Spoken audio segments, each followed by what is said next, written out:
Mic checker, mic checker.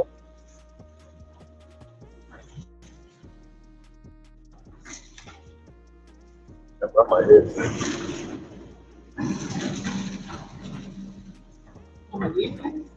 Yeah. That way you can let me know if I'm ready. What's good? What's good? Mic check, mic check, mic check.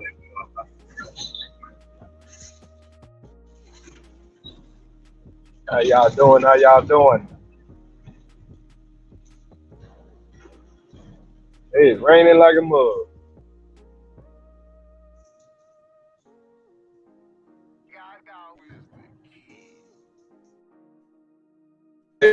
Like y'all wait.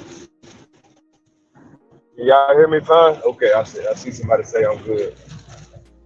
It rains so bad you can barely see the line.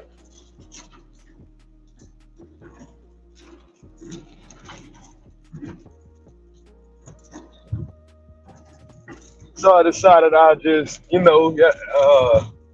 some YouTubing, and since I got all these hours to drive, they done tricked me into driving. She said she was gonna do all the driving, and as soon as we got there, oh, you got to drive out of Florida, right? I was like, hold on, you said you're gonna do all the driving? Yeah, I meant not outside of Florida, I'm gonna do all the driving. I was like, oh shit.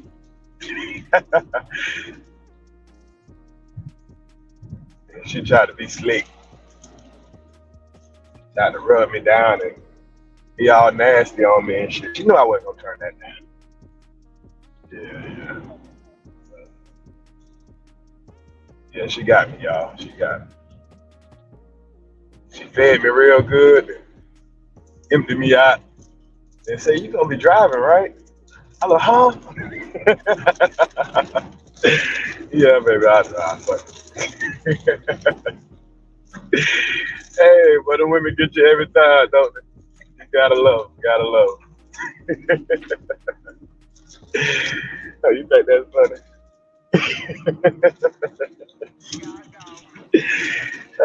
Peace, love, mate. Is my music too loud, y'all? Do I need to turn the music down? It's too loud, man. Oh, good, okay. You can hear me clear? Am I breaking up? Okay. Am I talking too loud? I need to. Okay. Got to check with the engineer, y'all. You know what I mean?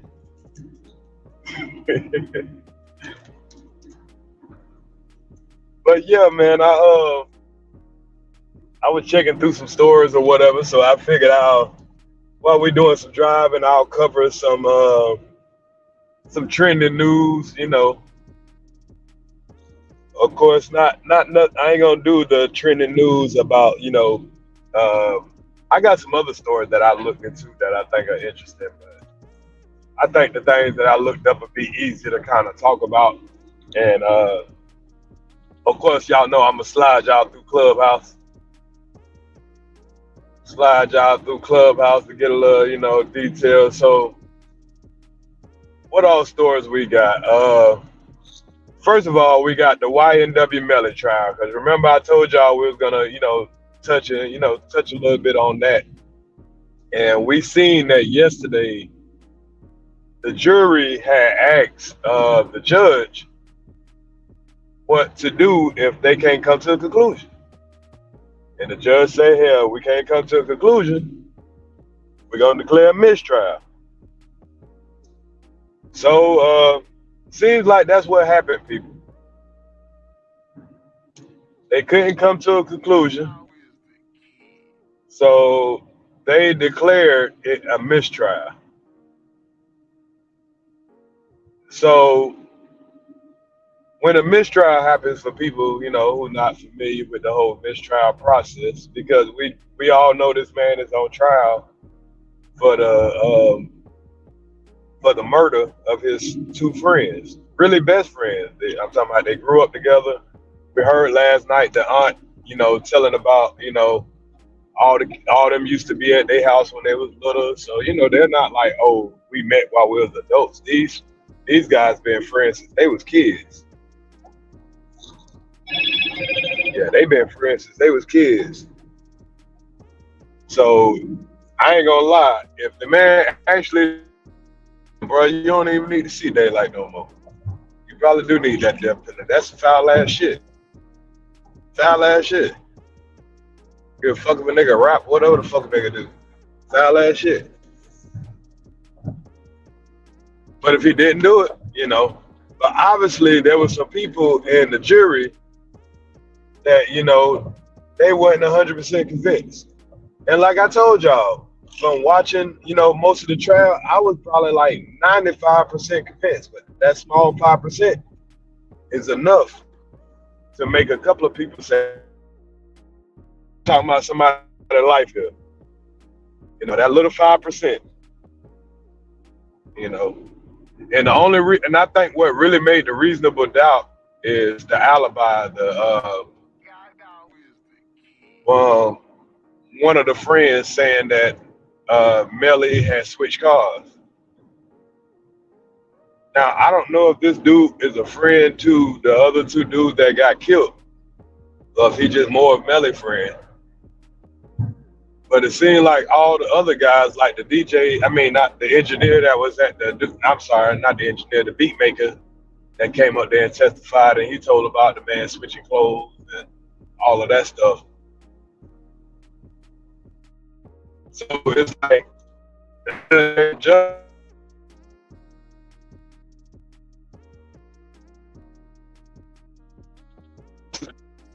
see the reason without in that. So, damn, I'm glad we ain't on that side. Shit. That's why I say every time it's a fucking accident, but shit, traffic be back the fuck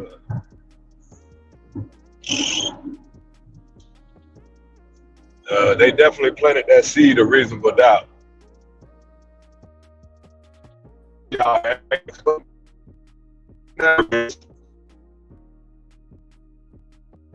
State of Florida, they got they kind of put it into the fast and speedy trial process. If you're ever familiar with going to court or going to a trial or something like that, if you say you get say you catch a murder charge or you catch any charge, they got up to 180 days to indict you. Unless it's a murder, then they got up to 180 days. I think they got up to a year when it's murder. But once they indict you, your lawyer can file a motion for what they call a fast and speedy trial.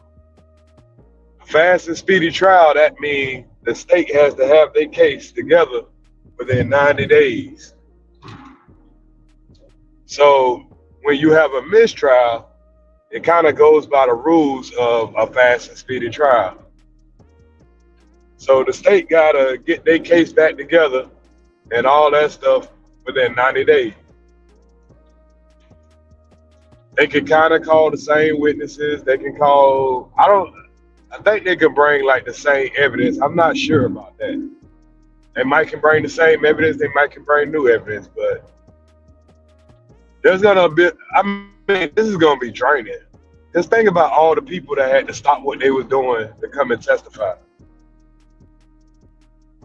You know what I mean? All these people that had to come in there, and then they're gonna have to come back, keep their lie or their truth straight. I'm not sure if they can use the actual same evidence as they can use now. If they can use in the next one. And y'all, I can't read all the messages because I'm trying to drive somewhat safely. Salute, I see some people coming in. I see Lovelace, I see Mom Boss, I see Chocolate Candy Lady. I see Terran 19. Oh shit, look like outside of traffic about to slow up too. Ain't that some shit? We right in the rush hour traffic. 421 TV salute. You say they can?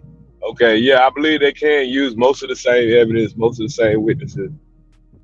Um, they're definitely not going to use the same jury. Um, they most likely probably will bring on a new prosecutor because obviously this prosecutor kind of, I ain't gonna say she botched it. It's just it was a good fight. It's like calling a fight down the middle. And like I said, I was a little convinced that there's a slight chance that the other guy could have committed it, or he could have been just as much responsible. He could have shot the dude in the front seat.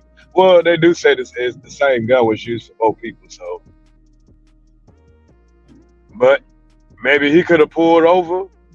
And maybe they could have put when they finally pulled over, and maybe Melly did get out the car and he got in the back seat, act like he about to roll a blunt or something, and maybe he did shoot the guy. That's that small, tiny possibility of that. It's not probable, but it's a possibility. So I mean, I understand the position that the jury has to be in, but the only problem is now you got to find a whole new jury. You got to find a whole new jury that didn't see the coverage of this shit. Where the hell you gonna find some people that just been high? Well, I guess you can find a couple of goddamn some people that live out in the woods or some shit, or some white people that never heard, that don't listen to rap. But that wouldn't be good for him. You want to get some people that a jury of his peers. So I don't know. It can go both ways for Melly. It still can go both ways for him. Because now the prosecutors, they got to put their shit together real quick, do a retrial. They might not even want to do it. Well, they're going to do it. But guess who it's going to cost? It's going to cost the taxpayer. This shit in Florida, I got to pay for this shit. What the fuck? Taxpayer money, and y'all done fucked up. 5 years y'all work on the damn case and y'all couldn't get this shit together. 5 years they worked on this case, y'all, and couldn't get it together.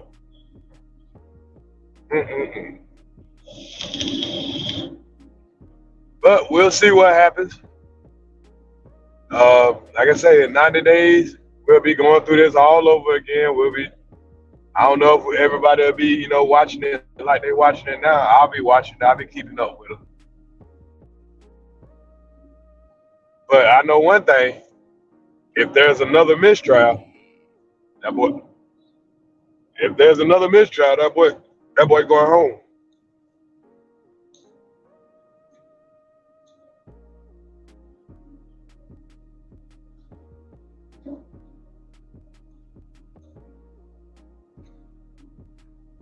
If he go to trial all over again and they go the same way where they create that reasonable doubt, because that's all the lawyers got to do.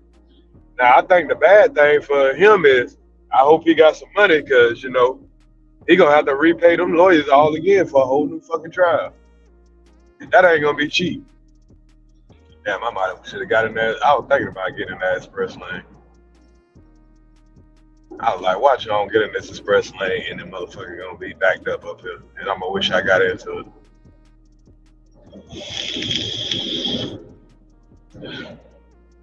But, like I say, I don't have any pity for him if he did. But at the same time, with all that evidence, I believe he definitely did that shit. He definitely did that shit. But I think they left about a 5% chance of reasonable doubt. And that's enough. That's just enough. That's just enough. But anyway, on to our next story. What else? What other story we got? What other stories we got? And I'm talking about rappers right about now because hell, these motherfuckers give you content day in and day out. Shit, they love to do crash dummy ass shit. But let's talk about one person that's is a former rapper, is not a rapper no more.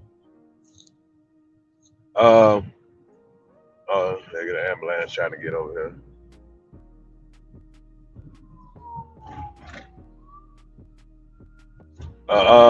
Gilly the Kid. Gilly the Kid. If you don't know who Gilly the Kid is, hey, bitch, don't be trying to pass me, motherfucker. I just pulled over for the ambulance.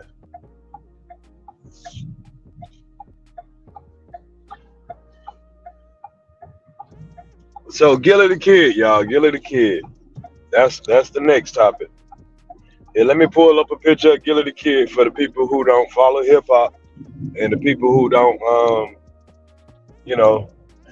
So Gilly the Kid used to be a rapper.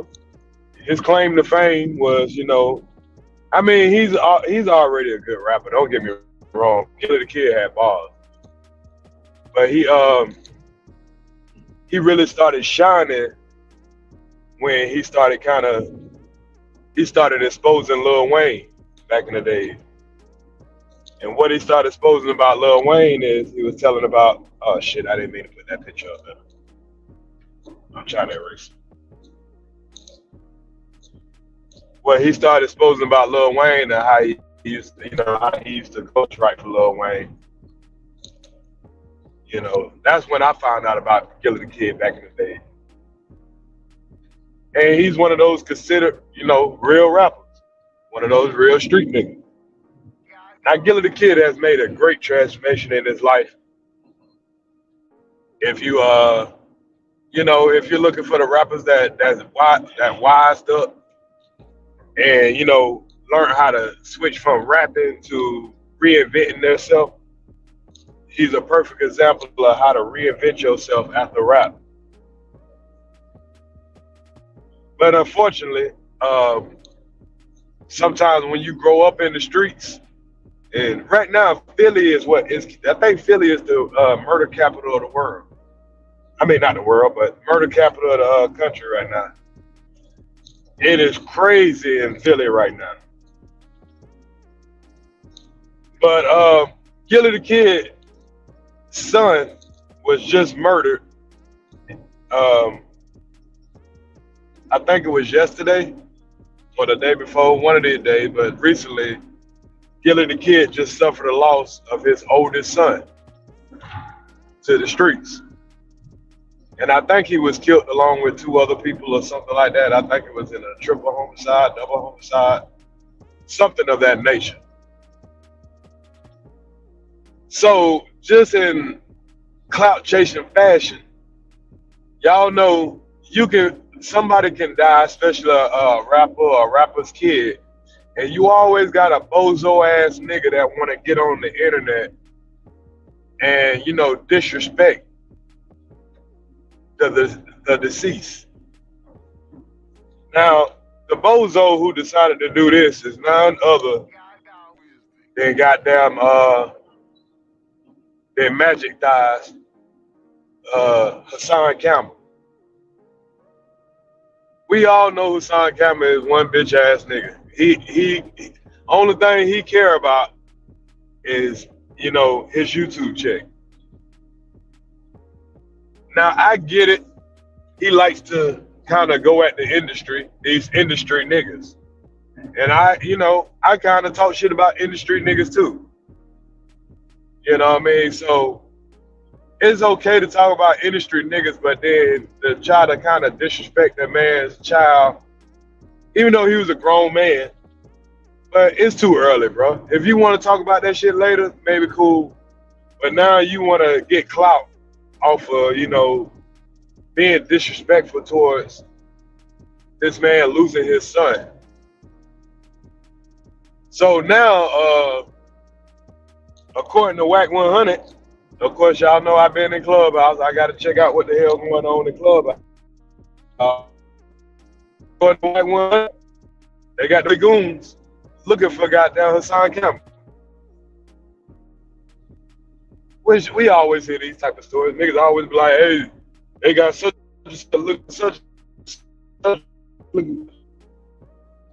but it really be a lot of scare tactics. But it's still content and it's still entertaining. So I'm gonna play y'all what Whack had, and we're gonna go over a couple of Whack videos because This shit kind of be entertaining when he got there be talking this shit. But we want to hear what Wack had to say when it's regarding what they wanted to say about Hassan Campbell kind of, trying to troll this man losing his son. And Wack pretty good friends with Gilly and Wallow. Gilly and Wallow, they some real street dudes, but they changed their life. But that don't mean them boys ain't still connected in the streets now. You still ain't too far from New York. Still in New York. Dangerous game. I get it. When you playing with people kids and niggas got money like that, emotional right now. And you could kind of tell Gilly a crazy ass nigga. Yeah, he'll look throwed off. But I'm about to play this audio from Clubhouse, and we gonna kind of expound over you. Everything good? Breaking up? Still can hear me good, baby? Okay.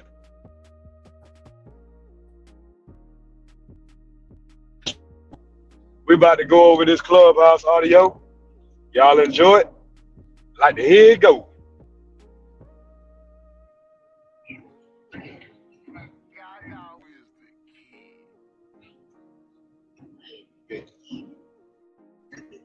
Can you hear that?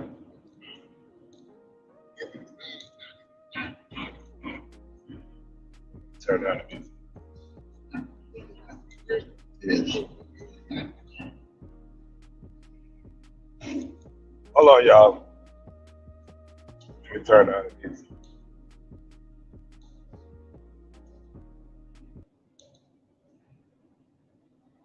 All right, let's sit here.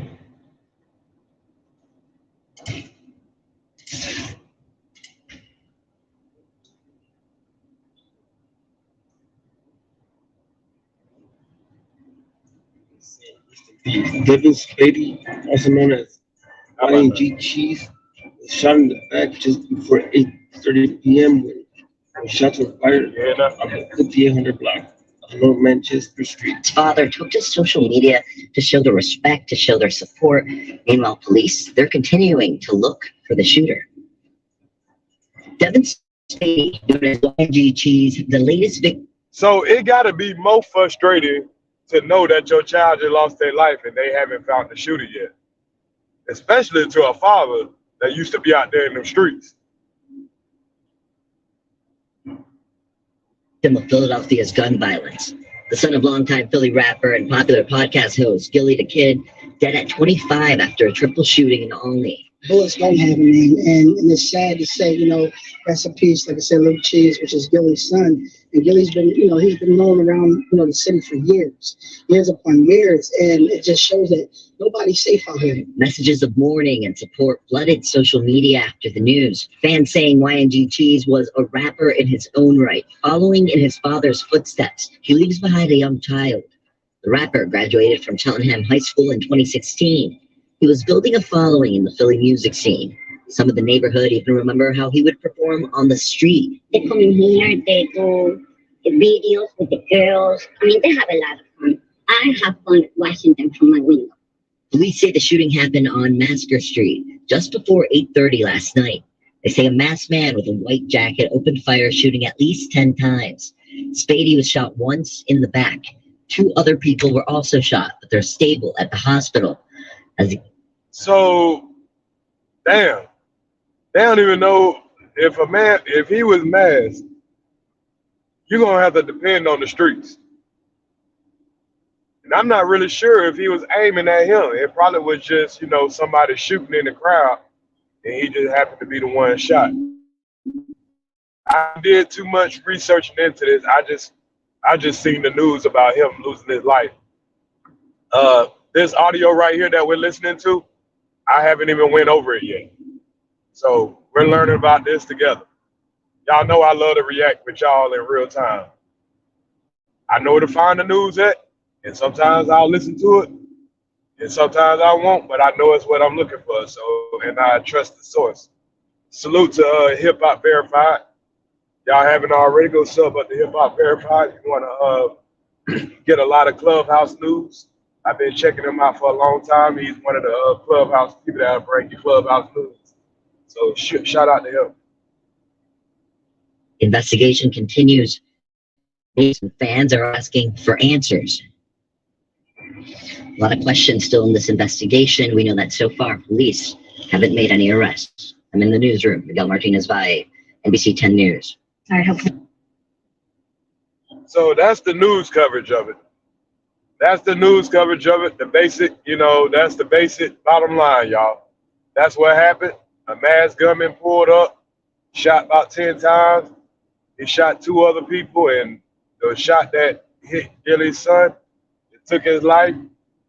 He was 25 years old. He was an aspiring rapper, very known around the city. Of course, Gilly is a legend around Philly. I'm not from Philly, but I could tell he's a legend around Philly. And he got respect in the rap game.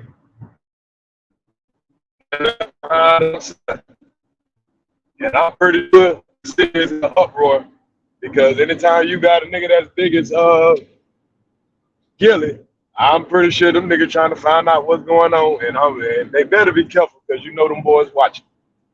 The boys on speedboat, that shit looks so fun. You gonna go on speedboat, baby? They don't like the water, y'all. She can't go in the snow, she don't want to get on the speedboat. I'm gonna get on.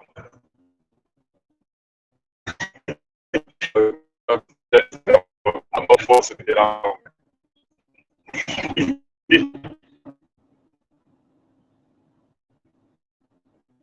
Damn, I think we're going into the area. Am I breaking up? Yeah. So hold on, y'all.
My bad, y'all. I'm going through. Y'all remember when I used to drive to work every day, and I used to be going down I-4, and I would always get kind of spotty. I go to that little area where it gets spotty. Can you hear me now, man? Okay. Let me know when it starts getting spotty again, because it's gonna be one more little area. It's probably about 2 minutes long. It always gets spotty around this area. I don't know what's going on. But anyway, back to the about it now. Let's hear what The news. Now we are going to go ahead and talk about some sad news. Let me know when it's time. Rapper Gilly, the kid's son, was murdered in a triple shooting. We talked about it earlier this morning, but I know some more people have. Relax. Did you say a triple shoot? Yes. Yeah, we had 3 people got hit. Triple shooting. Everybody died. No, just him. Just him. One ran to a house, one got away in a house, one was so the other one ran too. So he was on the block.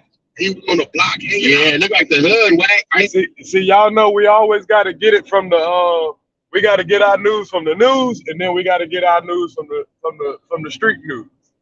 I think that's always the best way to do it. You hear what the streets talking about, and you hear what the news talking about, because you always gonna get two different perspectives. So of course we going to the streets, which we gonna call not the actual streets, but Clubhouse. So the YouTube streets. That's where you get all the good shit from Clubhouse time. I looked at the hood. Well, I'm getting ready to read just a little something. And the reason I say that is because when you go to Clubhouse, it's liable to be people that was actually there, or people that actually know the people and stuff like that. That's the benefit of Clubhouse. You get to talk to people that might have actually, been in the area, might be actually from the area, can tell you the real rumors. People start having those conversations. And then we're going to play audio from the Breakfast Club to hear what they had to say, and then we're going to weigh in on it. Unless you guys want to get into it right now. I mean, we going whatever way you go. Okay. So the son of Philadelphia rap artist and podcaster Gillie the Kid was killed in a triple shooting Thursday night. Reporting from NBC 10 was among the first to report it. The shooting occurred on the 5800 block of Master Street in the Olney neighborhood at 8:24 p.m. in Philadelphia. A 25-year-old man was shot once in the back and taken to the hospital by police. He was pronounced dead at 8:39 p.m. Police identified him as Devin Spady from Winecoat, Pennsylvania. And excuse me if I'm not pronouncing those cities correct. But BJ, if you are close by, please hit that link up at the top to hear what the Breakfast Club had to say about it. Y'all make sure y'all hit that like button, man. We just talking, we just going over some, some trending news that's going on in hip hop, whatever. What we got, 60 people in the area. I guess nobody don't want to hear trending news. I guess y'all see how everybody love to come over here and tell me, hey, stop talking about this person, stop doing this, doing that. But when we talk about other shit, they don't show up in the drive. They show up when I'm talking shit about somebody. So everybody remember this when we have a motherfucker coming over here talking about, I just want to see y'all go back to the regular content. Where are those niggas that say, I enjoy your regular content, Earz? I want to hear you back talking about your regular content. Those motherfuckers never be over here when we're talking about regular content. But I know who the solid people is. And this is why people only come on here and talk drama. This is why people only do drama, because this is what people do. They don't participate for just the conversations and the content. They only participate for the drama. But continue on. Now, for everybody out there that doesn't know, Gillie and Wallow were actually supposed to guest co-host this morning. Yes. To talk about everything that they got going on, and of course, Gillie Fest last weekend. Last night, we got a call that Gillie's son was killed in a triple shooting in Philadelphia. Instead of all, the police are investigating a triple shooting that left one man dead and two others hospitalized. These headquarters for the latest. Well, they're playing the news article again because this content creator, he played the original news article first, but now we're listening to it in Clubhouse. So the Clubhouse host, what she's doing is she's playing the news article, and she's playing the Breakfast Club kind of reporting on it, and then they're gonna have a discussion about it, including with Wack. Of course, they're gonna give their personal opinion how Hassan Campbell is now kind of trolling the death of this young man. He always trying to find. Okay, we chopping up again. Hold on, y'all. Let's wait for the chop up. Hold up, mic check. Hold up. Yeah, this about to stop. We back good? Okay. Sure. Okay. But yeah, Hassan Campbell, we're gonna go over how he want to kind of troll the situation. It's all about these clicks, views, and likes. That's what I mean. Hassan Campbell come on, talking about it. He already know. Ain't gonna make no money. Nobody want to hear that shit. They don't want to hear when you talk that bullshit. If I was coming out, I'm disconnecting and doing all that shit right now. Y'all know what time it is to be a full house. Investigation. Right now, those identical victims have not actually released legal especially from local and prominent Philly community members who say that one of the victims that was killed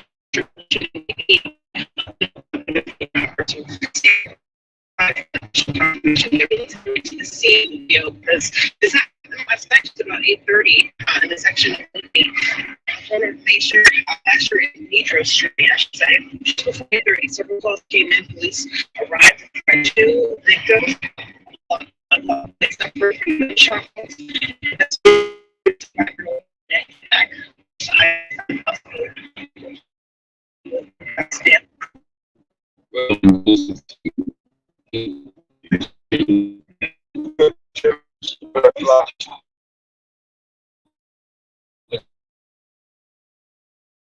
So hold up, mic check. Hold up. Everybody.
All right, we back, y'all. We back.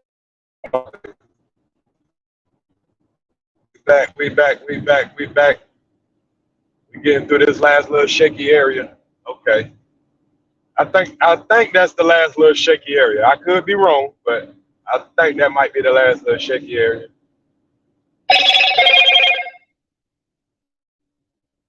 Mic check.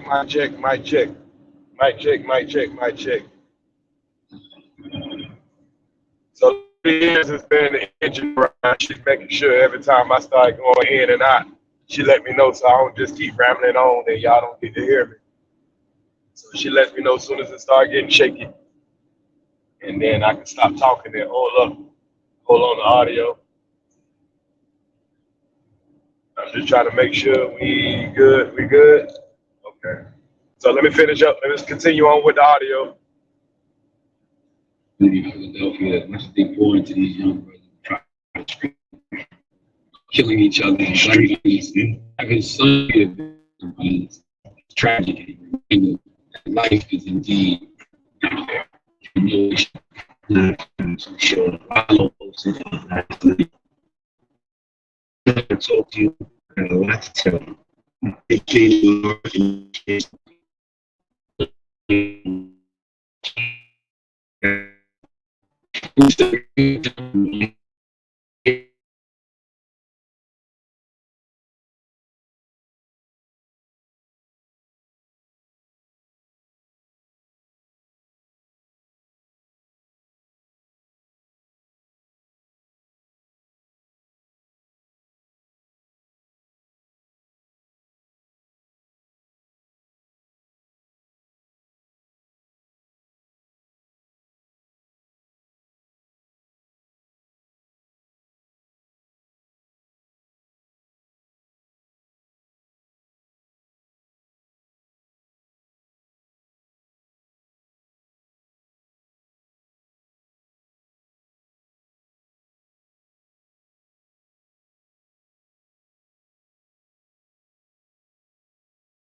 Salute to the Mona Lisa. Mona Lisa, salute to you. We back yet? We good? Mic check, mic check, mic check, mic check. Mic check, mic check, mic check, mic check. We back, we back, we back. Are we back? We ain't back yet. Mic check, let me know, let me know, let me know. We're trying to get ourselves clear, y'all. We're trying to get ourselves clear. Let me drive a little faster. Maybe I can get out of the area. Mic check, mic check, mic check, mic check. Still breaking up. Mic check. Okay. Sorry, y'all. You know how it is on this road, man. I ain't seen no.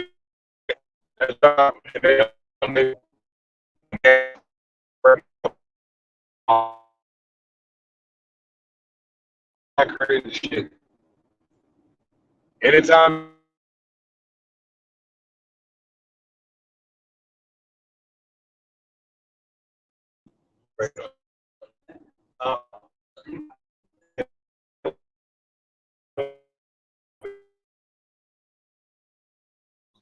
Hold up. We're getting there, y'all. We don't need to go.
Are we back? How we doing, baby? Are we back? I think we back. I think we back, y'all. I think we back. Okay, we back good, y'all. I think we finally out of that fucking area, y'all. Damn. I think we good to go. We clear, baby? Okay. So before I got kicked out, I was saying no parent should have to bury their child, man. It's even hard to even think about. You know what I mean? Because for me losing a brother You know, and just knowing somebody you grew up with or whatever, just even trying to fathom losing the child that you birthed, you know, you or as a father, you know, that came from you, the child that you raised, the child that you taught, you remember all the daddy, I love you, or, you know, your child graduating, all those memories, because this is a person you watch grow their whole fucking life. Damn, look at that big ass, dark ass cloud up there. We're about to run right into a storm, y'all. You know, nobody wants to bury their child, especially no gun violence. I mean, shit. Well, any kind of way. I don't care how it happened. Nobody wants to bury their child. But let's continue on with the audio, since we back good, y'all. I appreciate Lady. Oh, my bad. Let me read these super chats, man. I appreciate Lady Earz for making sure, you know, I stay on track. Salute to the Mona Lisa. You already know. Salute to the Mona Lisa for the 10 and 10 10. Salute to his deeper. Say salute to Mr. and Mrs. Earz. Yes, we doing this thing in a teamwork kind of way. You know, she let me know when, well, you know, let me know. So let's get back to the content. Y'all make sure y'all hit that like button if you just came in. We on a little road trip, picking up the grandbaby. So let's keep on. Man, I just will never have an answer for it. I don't know what the solution is. You know, it's just very sad, man. Like you said, I could never imagine. So, you know, just grateful for Gilly and his family. Grateful for all of the victims. And it's just so pretty much Gilly and Wallow was supposed to come on. I mean, what I said, yeah, Gilly and Wallow was supposed to come on the Breakfast Club, but the night before he was supposed to come on the Breakfast Club, that's when his son lost his life. So this is why the Breakfast Club was. Well, they probably would have spoke on it anyway, but you know. Very sad thing. And 25 years old. And that young man was 25 years old. He had a lot of life to live, and it was taken away from him last night in Philadelphia. Very sad. And like I said, as much as Wallow and Gilly do for the community in Philadelphia, like those are the two brothers who are always being the OGs out here, putting their arms around the young boy, telling the young boys, you know, put the gun down, telling the young boys, there's more to life. There's more to life. So go out here and do the work on yourself so you don't project that pain and that hurt on the other people. And something like that happened to his son. Grateful I'm coming. Like, I really prayed for Gilly. Like, for real. I woke up this morning, I heard that news, I immediately started praying for, you know, Gilly and his family. All right, well, that is your rumor report. Definitely prayers for Gilly and his family, man. I'm not gonna lie, man. That's heartfelt. I feel sorry for this brother. They doing so good with themselves. Whether we feel like they done turned industry or not, whether we feel like they just a big contract, and we know it's gonna be a whole bunch of conspiracy theories or whatever. But like life happens, man. Life happens. I love y'all, brothers, man. I really do. I love y'all. I value y'all, and I appreciate you. I tell them that all the time. All right. When we come back, we got front page news. Salute, Cheryl Hodges. Yeah, so we definitely just wanted to send out our prayers to Gilly the Kid and his family for the loss of his son. Just a little bit of background information if you don't know him on the podcaster side. Or excuse me, if you didn't know him before the podcaster side, he kind of made headways around 2006 from a little bit of controversy with Cash Money Records, where it was said to believe that he had ghostwritten for a lot of their members, Lil Wayne being one in particular. So Gilly is definitely... Yeah, that I didn't listen to this before I started playing it, but of course that's what I was saying before we got into this content. That's where I had first heard of Gilly the Kid back in probably like 05, 06 or something like that. Hell, I think it was a little bit later than that I heard of him. I think I heard of him about 07 because he was starting to, what we would call right now kind of clout chasing or whatever. But he was just telling his truth. Nigga, I used to ghostwrite. Nigga, you had on my chain in your fireman video. And Gilly was going hard on that nigga, boy. And I started listening to Gilly music. I was like, damn, that nigga really do got bars. You know, so salute to Gilly for keeping it 100 out here in these streets. Talented and is definitely open about a lot of the hardships that he's had in his life.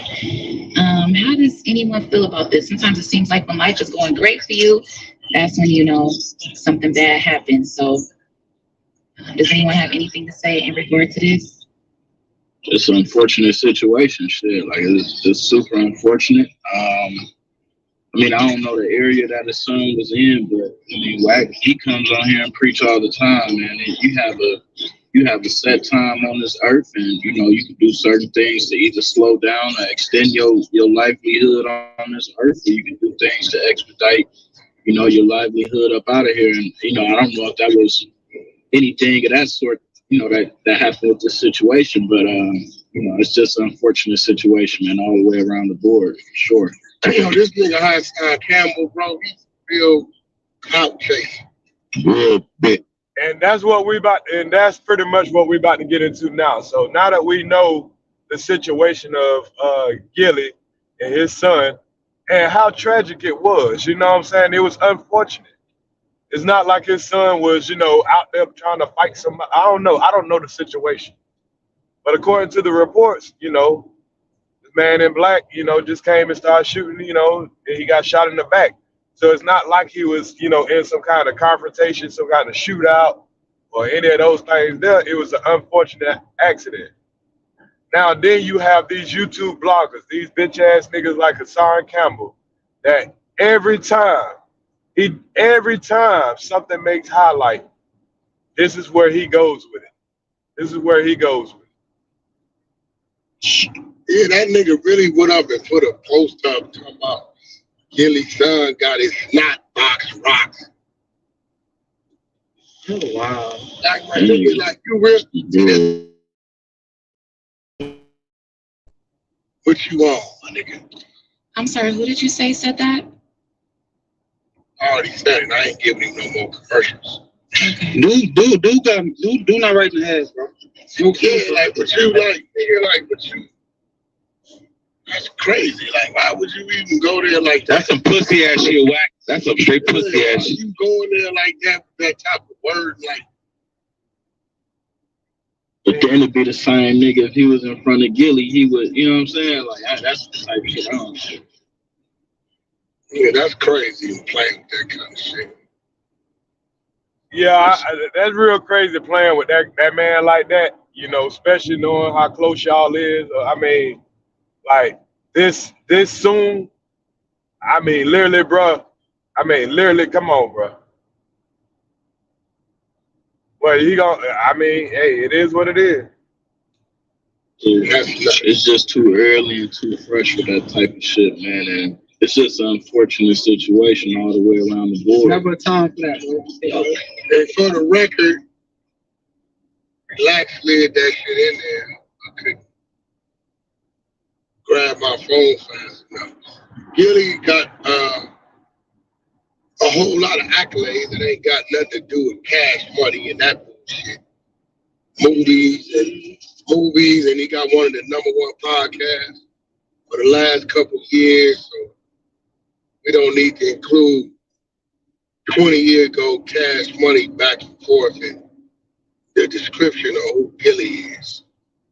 He didn't did enough shit currently to where we can utilize that to identify who he is, because the people that don't know who he is, they wouldn't be able to identify him with the Cash Money shit anyway. I can agree to that. Billy and Wallow,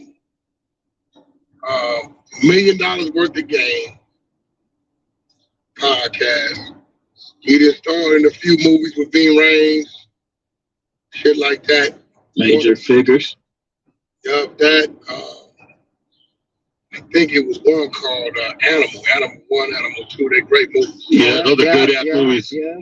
Mm-hmm. That was the shit. He was in Breaking up again.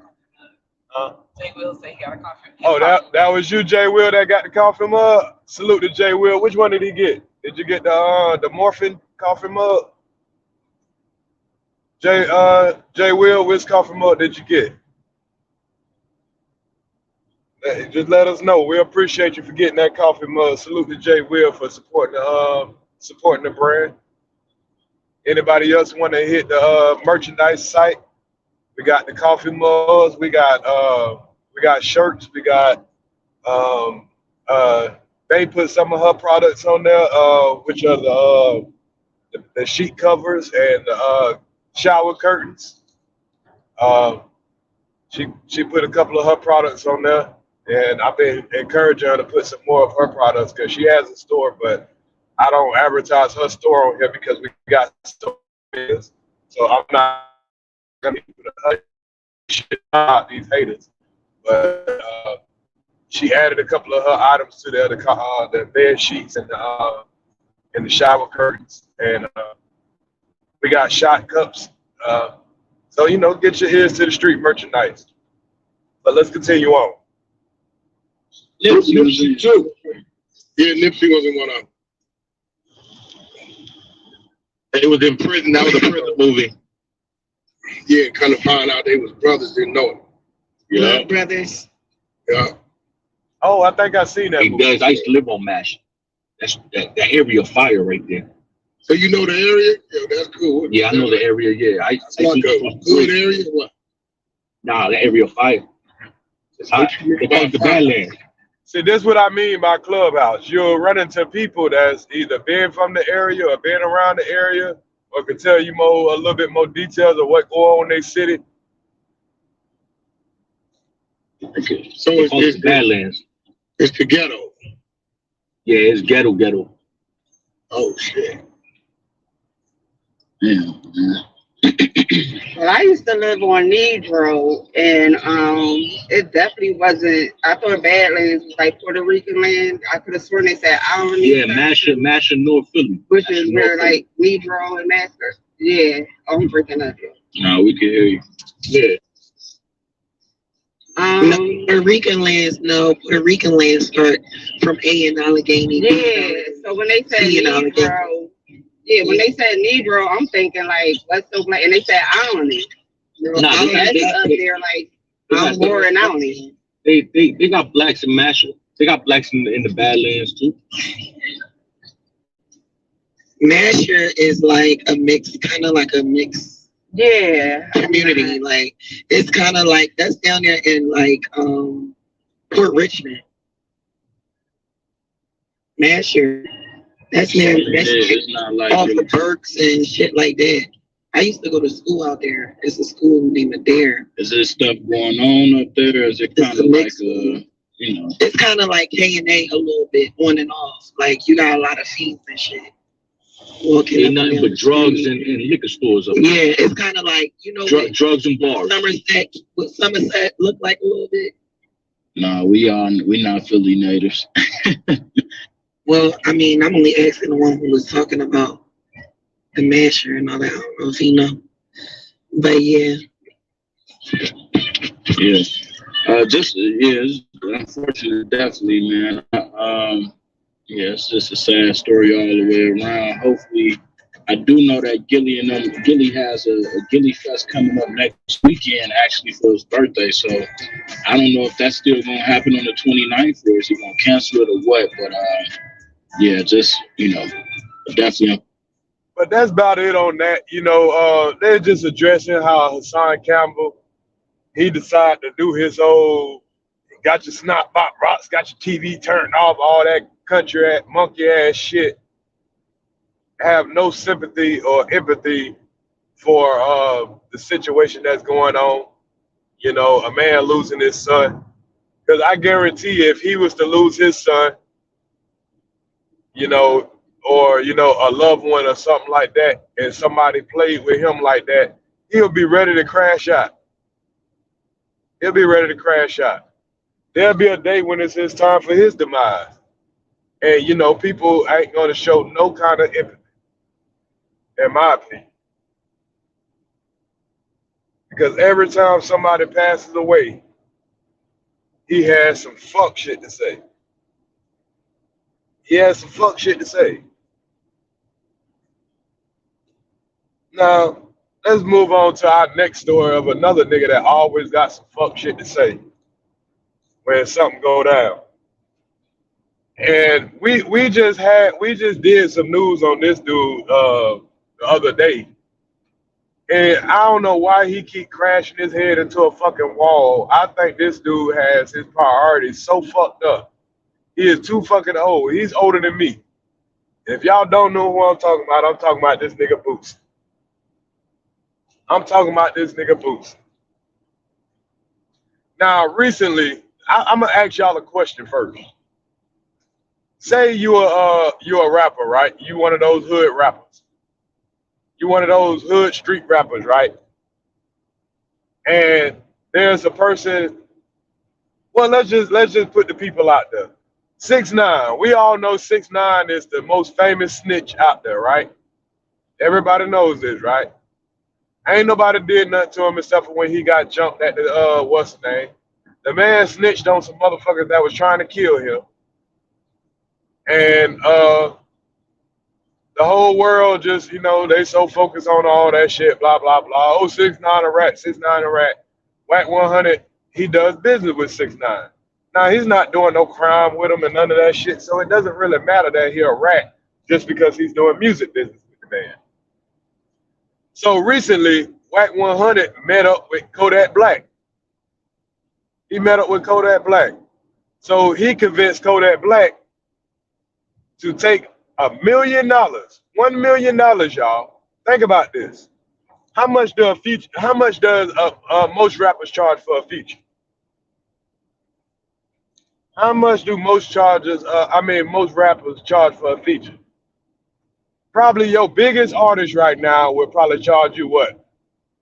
How much probably Jay-Z will charge for a feature? Y'all would probably about $500,000, $250,000, probably $1 million. Kodak Black got $1 million from 6ix9ine for a feature.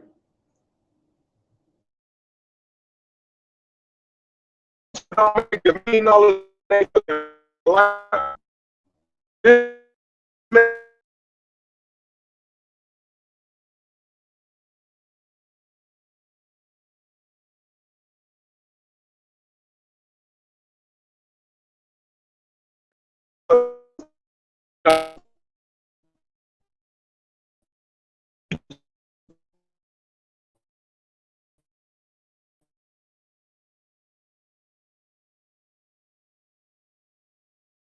My check. Sorry, we're breaking up.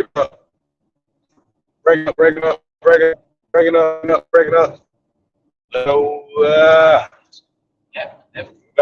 we back. Okay, y'all. So, most people never make $1 million. Kodak Black was offered $1 million to do a feature with 6ix9ine. Anybody in their right mind would have jumped on that. I don't give a fuck if you snitched on me. Nigga, you got $1 million, nigga, you gonna tell me all I gotta do is give you 16 balls? Hell yeah, I'm gonna do that. You cannot be too hood for $1 million.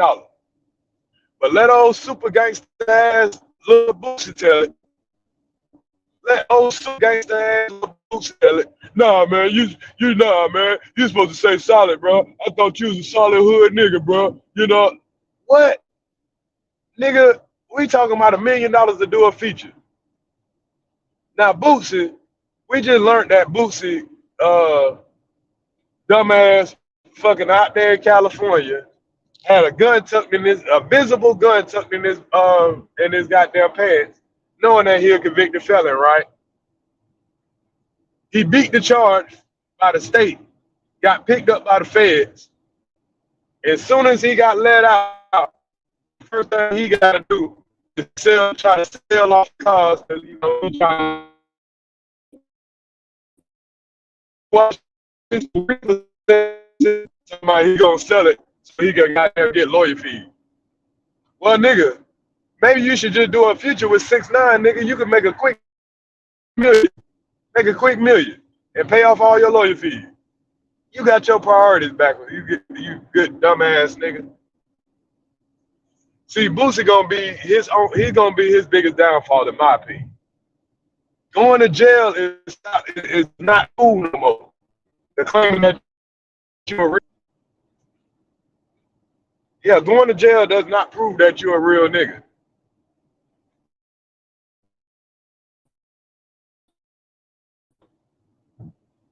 I don't think that there's nobody you can snitch on to get yourself out of that anyway.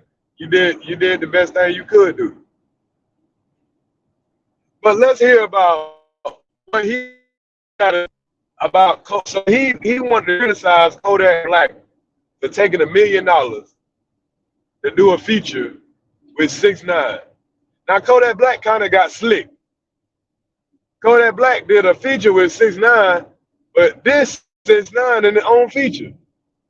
He made a line like, "Yeah, nigga, I'm so raw. Even a rat can feed me cheese." Like that.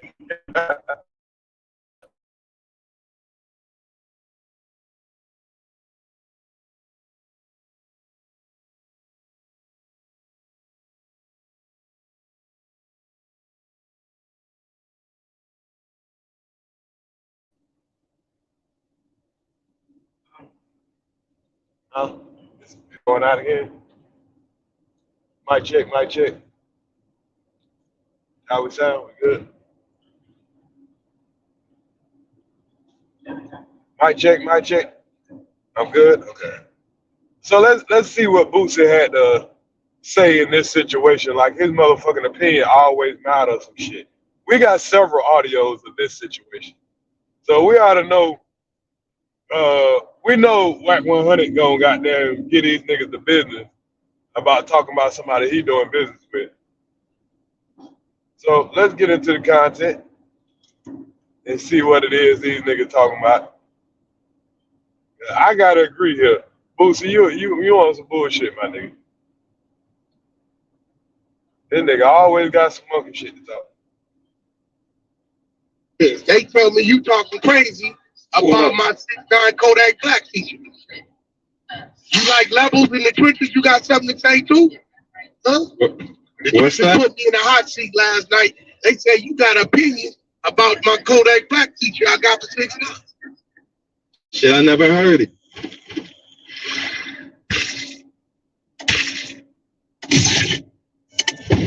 Everyone, welcome back to the channel. Today we're going to be talking about Kodak Black calling Black 100. He heard what Lil Boosie said. Lil Boosie's tripping and he's going to get on him.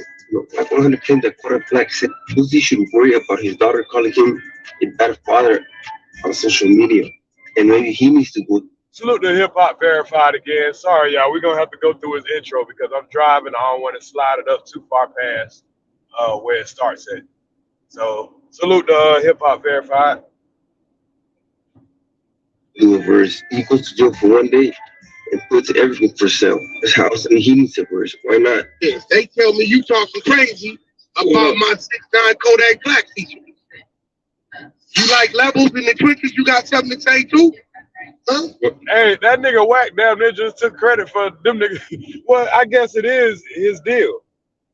Because the Kodak Black got a meal out of this shit. I'm pretty sure he probably slid Whack probably 100K.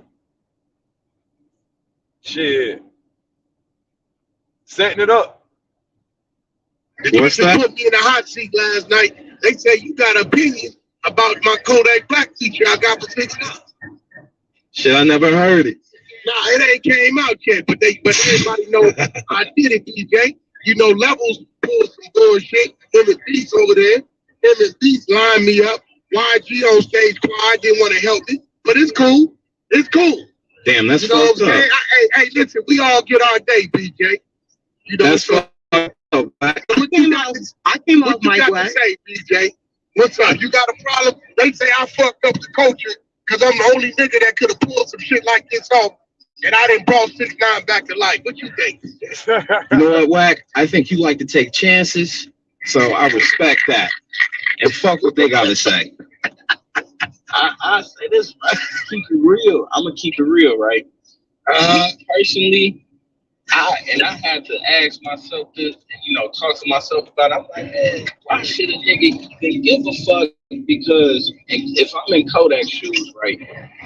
If a nigga come at me with some shit like, why you, hey man, one of you niggas gonna give me $250,000 or whatever.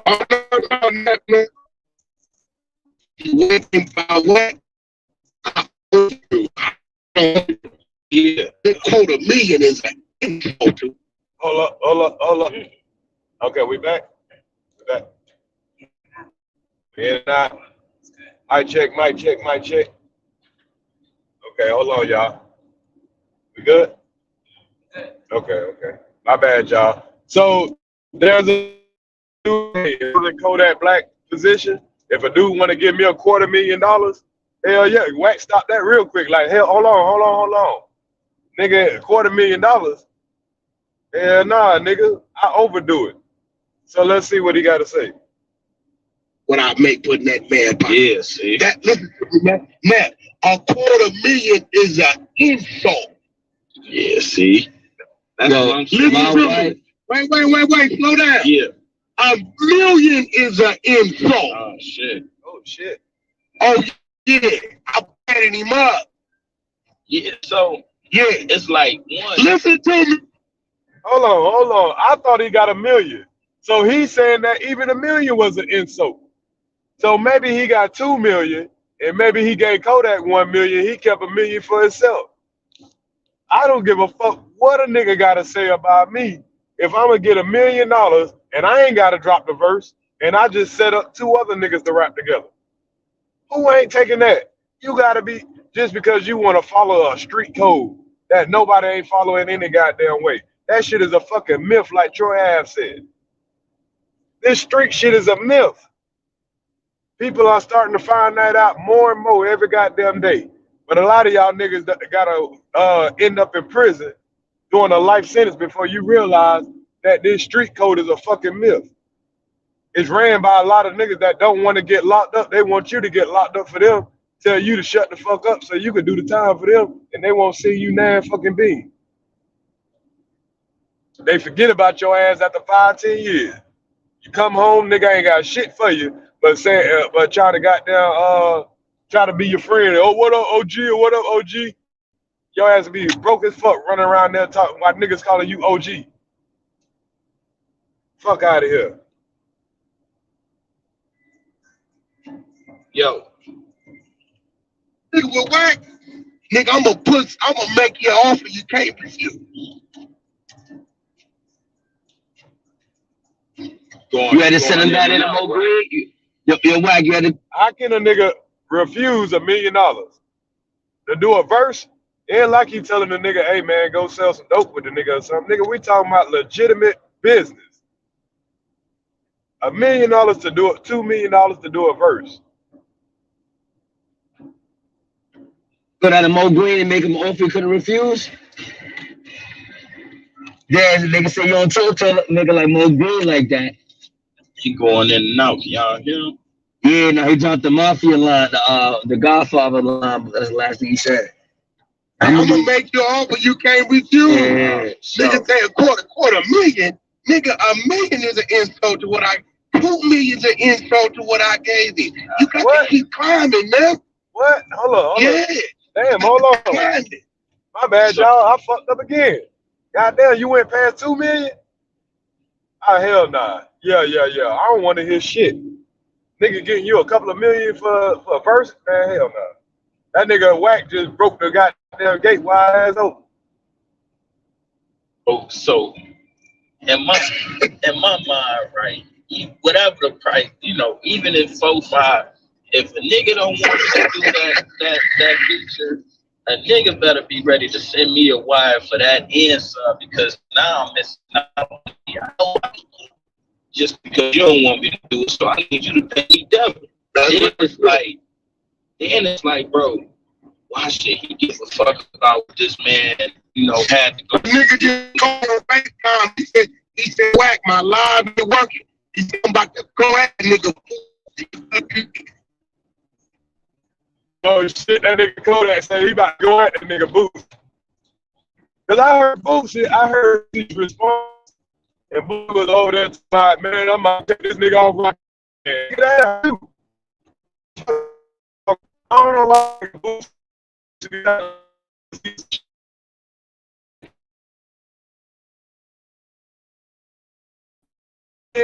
How you dealing with the bullshit?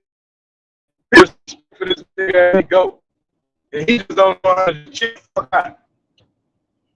Just chill the fuck out, nigga. You got way more to worry about than got the other niggas that who snitching. Cause we about to see if your ass really about that life in a minute.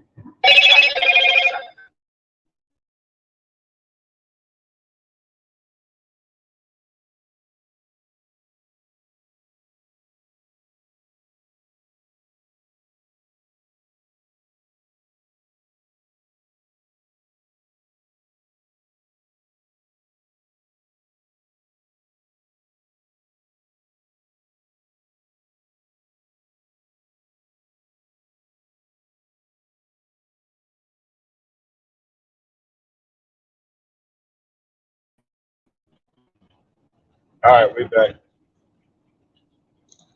Sound like Roger talking, but that's it. We back. Huh? Roger Troutman. Who is that? I don't know who the hell Roger Troutman is. Who the hell is Roger Troutman? I'm still Yeah, buffering. from Zap. Huh? Man from Zap. Who the hell is Roger Troutman? The man from Zap. Do I sound? I'm back. There you go. Okay.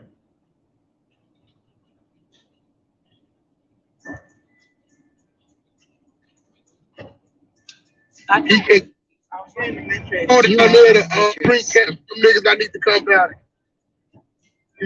Oh shit, Kodak Black and Drink Champs, goddamn. He said he about to go at Boosie. He made me call Drink Champs and set him up an interview. He tripped. Oh shit. So Kodak done set up an interview with Drink Champ. Man, that nigga about to goddamn fuck up Boosie career, because Kodak's still hot. Kodak's still hot. Boosie, you ain't gonna be able to get this. Okay, talk no gangster shit. Not when you got an open case right now. Not when you got an open case right now. You can't talk no gangster shit right now, my nigga.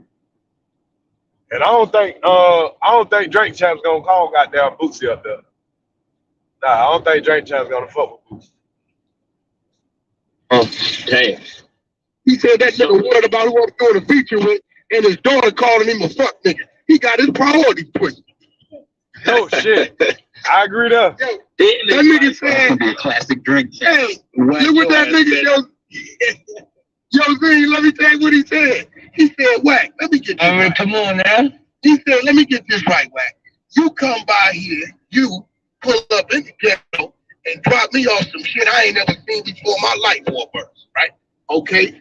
He said, and this nigga go to jail within 24 hours, he got his Rolls Royce up for sale. Oh, maybe he need to go do a verse. Oh shit. He on some bullshit. That's some real. Hey, boy. If that nigga Kodak come to motherfucking Drink Champs and say some shit like that, boy, that shit gonna blow the internet up. If that nigga Kodak come and start dissing that nigga about all that type shit, boy, it's about to be some real goddamn, it's about to be some content out here. Y'all know Earz to the Street gonna be all over that. He got a solid point though. Your daughter just came out and blast you out. And the minute you goddamn go to jail, you have to goddamn put your car up and all kind of shit up for sale. Maybe you should go do a verse. Oh fucking shit. He said maybe that nigga need to go do a verse. He said was Wack. He said, Wack, last I knew, you gave me what you gave me and threw me the keys to a Rolls Royce. He said, maybe you need to go do a verse. That nigga go to jail within 24 hours, he's selling his car. Shit about to get spooky. Oh no, he about to trip. I already called Noriega on Far Road. I called Nori, woke him up. Wack, what I do now is I need you to set up Kodak when it come down there. When? ASAP. Get the set up production. Let me set it up, Wack. Then it's like once you start looking at the details of the case, the nigga snitched on him first. Why you mad? Like, of course. That nigga said, let me tell you why he did got it done. Whack, he said the fact that I watch you stand in front of the world and say you doing business with this man and you coming here to do business with me, you ain't just a nigga that want me to do something you ain't doing. I can respect that. For sure. That's what he respects. You ain't a nigga trying to get me to do something that you ain't doing. That's a fact, though. And when we tried to, he said, what? Yo, I said, nigga, I ain't dressed no video. He said, all we need is wake up, nigga. He said, you didn't hesitate. Went over there, what you want me to do? Look into that camera, nigga, and be you. Nigga, that's it, wake up. He said, so that let me know that you just bought your business. He said, man, I don't give a fuck. I said, I don't give no fuck, my nigga. Hey, ain't no nigga gonna tell me how to take care of me and mine, bro. It ain't gonna happen. As long as it don't involve violating women and fucking with children, yeah, we can do the business. I got a quick question, right? So, because I'm just looking at everything now, and you know, answer it as much as you can. I'm answering everything. All right, so the Streetz nigga have. I can agree with that though. Do your business, man. Niggas keep worrying about these street codes and all that crazy ass shit, man. You better put business first. You better feed your motherfucking family first. Oh shit. Yeah, you better feed your family first. Niggas keep worrying about these street politics and all that shit. That's why Boosie suffer the way he do. He gotta be this super gangster all the goddamn time. Gotta be this super gangster all the time. Even Gangsta Williams even said this. They're like, man, this nigga try to be too gangster. And this is the man that was on goddamn, that had like a life sentence. Telling you trying to be too gangster. Nigga. So the Clintons, my nephew Levels held court on me. He sat up there with the nigga. Held court on me. And nigga Levels said, yeah, I'm still fucking. Hey, come with the questions, nigga. It's the film vapors. They have a hand in this too. Oh, my people. I mean, that's, you know, Black is a businessman. You know, I know how to. I'm pretty good about putting the pieces together. You know what I'm saying? You know, so if I come to them and say, "Yo, what y'all numbers?" and they show me their numbers, I'm like, My boss said how long I drive. I just happened to see that. All together it's supposed to be 4 hours. Well, we pretty much got 8 hours. We pretty much doing round trip. So 8 hours, y'all. We ain't gonna stay live for 8 straight hours. We probably gonna do this one, and then on the way back, I might do another live. But we'll see. I don't know if I'm gonna do the one on the way back because I had a little one with us. You know, I don't know if he needs to be hearing me talking the way I talk. But I don't know. He a little talking to Joker. He might want to talk with me. Yeah, he might want to talk with me. So we'll see. So you just do that, okay? Give me 50% of that. They ran. They got delivered. Yes, yeah. I understand. The kid on my basketball team is ready for this shit. They the ones who told me to go. What? They're like, oh, You Now y'all hear that? See, it's all these street niggas that have all this shit to say. Oh, nigga, ain't nobody rocking with 6ix9ine. Man, them kids love 6ix9ine. They don't give a damn about he snitched and all that shit. Them kids love all that colorful hair bullshit and all this shit, whatever. How he talk shit to everybody and all that. And they love Kodak Black. It's business. These niggas that don't buy not one, that don't push the play button not one time, they the ones got all the shit to say. These niggas that don't spend $9 always got the shit to say. All in the video, in both their hands. Oh yeah, see now I understand. If you look at that picture that's up, you see fume vapes in their hands. And I kept in business with them. Guess what I got them? Ownership of the master. Ownership of the master. Oh, on the film side. Now that's good business right there. That's good business. That's what I can respect about Wack now. If Wack fuck with you, he put some money in your pocket. You gonna go with the little shit that he got going on, you know what I'm saying? At least if you gonna do your gang related shit or whatever, at least have a nigga goddamn trying to look out for you. Y'all niggas be joining niggas, y'all niggas be dick riding and joining niggas ideal little group and shit, and y'all niggas don't be getting nothing out the bill. Boy, it's raining hard as a motherfucker, y'all. Everybody getting over to the right lane. I'm gonna slow down. I ain't getting in the right lane. And it's raining hard as a motherfucker. Ah, damn, I'm driving 50 miles an hour, y'all, and the goddamn 70 mile an hour zone. It's raining that hard. Can you hear that rain like that? You hear the rain in the line? It's raining so hard out here, I can't hear it. Oh, okay. No, but I'm saying you got film a percentage of the masters type shit. No. I got full ownership of the phone. Oh. And then they. So Wack got full ownership of a Kodak Black and 6ix9ine song. Y'all hear this nigga? Or is it me? Y'all want to do this? They don't know. That's too much money. Okay, I got some people that's willing to do it. What we gonna do is let you distribute and give you your regular percentage on your royalty. And we ain't gotta. That's Wack breaking up. That's Wack Keep breaking going up. in and out, Wack. There you go. Run that bag. You need that bag. Shit. Run that bag. That makes sense now. I understand the play now. It make all Yeah, see, all these niggas, see, they sit here and wait for the phone to ring. I'm gonna bring a nigga phone. And that I ain't gonna lie, that's gonna make this shit way more bigger because you done brought typical motherfuckers do, features and shit, that's just a head up between them, but you done already brought in the company into the situation to, make the shit larger than life. So that shit crazy. So how does that work? If you own the master, you own the phone. So once again, Wack done finesse his Which way. is really unheard of. It's unheard of because usually the label owns the master. So for them, it's just like, what are you willing to pay to own a Kodak Black and a 6ix9ine song? But no.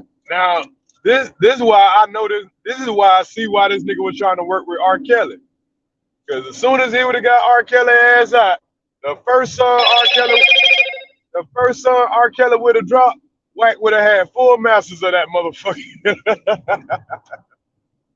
He would have had full masters of that shit. He don't give a fuck about nan one of them kids, nan one of them ladies, none of that shit. That nigga just wanted full masters of R. Kelly's first song, which was gonna probably be the biggest hit of his life. Now we want to know where Kwame Brown lost his $2 million at. Did you have a piece of that deal too, sir? We want to wonder when we wondering why all these niggas came out and want to advocate for R. Kelly. I know why Wack wanted to advocate for him. He looking at it as a business deal. Now, is this $2 million that Kwame talking about? Was that part of the R. Kelly deal? We want to know. Inquiring minds want to know. I'm just saying. That was just our negotiation. They never negotiated. They still ain't talking to the label now. Wack talking to the label. Dilla. That's all that is. You know what I'm saying? That's just Wack willing and Dilla. Putting shit in front of them. Moving the pieces. The one thing they paid attention to is I made myself the lesser overall. Yeah. You got to, when people looking at it, the perception of it is gonna sway their decision. The nigga that's the nucleus of it made himself the lesser. My lesser is a motherfucker. Could have tripled it if I wanted. I would have called oatmeal beat no meal. Yeah. Now that's wise right there. That's real shit because see, even in my dope days, I used to be like that too. If you ever hustle in the streets, sometimes you gotta hustle. Because if say you broke a deal, and you tell a nigga, I'm gonna get you a pound of weed for a nigga saying, hey, I used to sell my pound of weed for $1,100. And you got a customer and he say, hey man, I'm looking for a pound of weed. I usually pay like 14. So instead of you going to try to, you know what I'm saying? Well, no, that's a bad example. Let me take that example back. Let's go to the example of what he's actually talking about. Say he went and brokered a deal for $5 million. He feel like this record would be worth $5 million. He gonna say, hey, I just want the master. I'm gonna give you $2 million up front. You ain't gotta worry about what this shit gonna sell, none of that shit.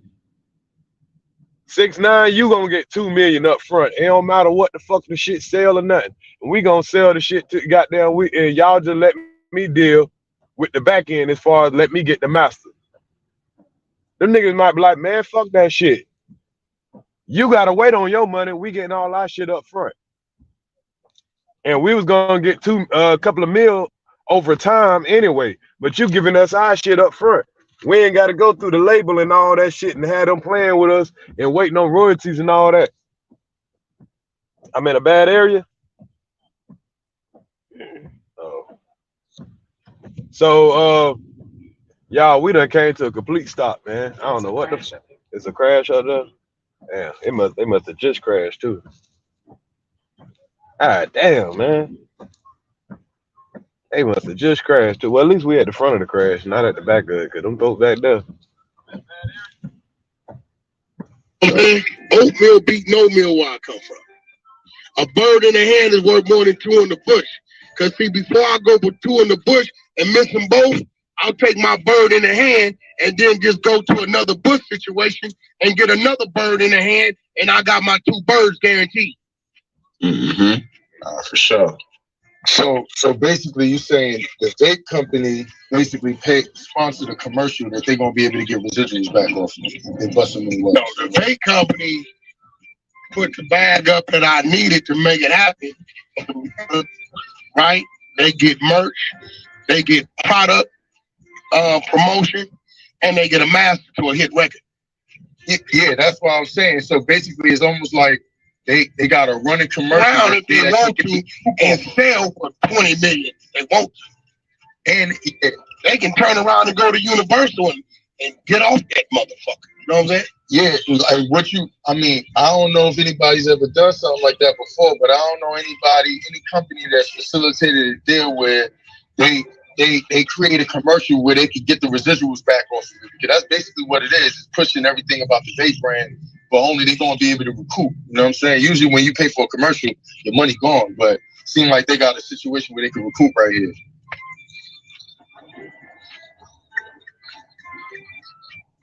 Recoup off the actual commercial. Yeah, I get what you're saying. Yeah, they get to recoup off their investment because they own the song. They got the merch.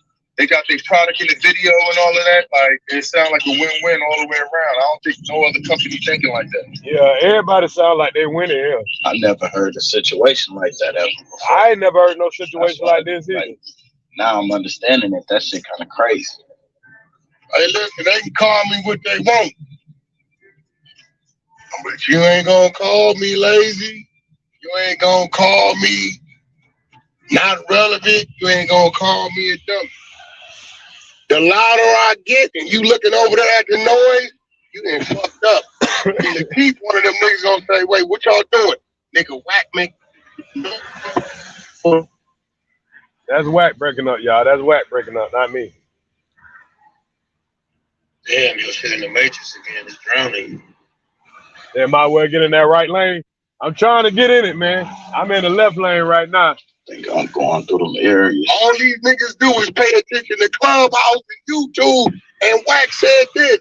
And nigga, I'm right up under them doing this and that and this. For sure.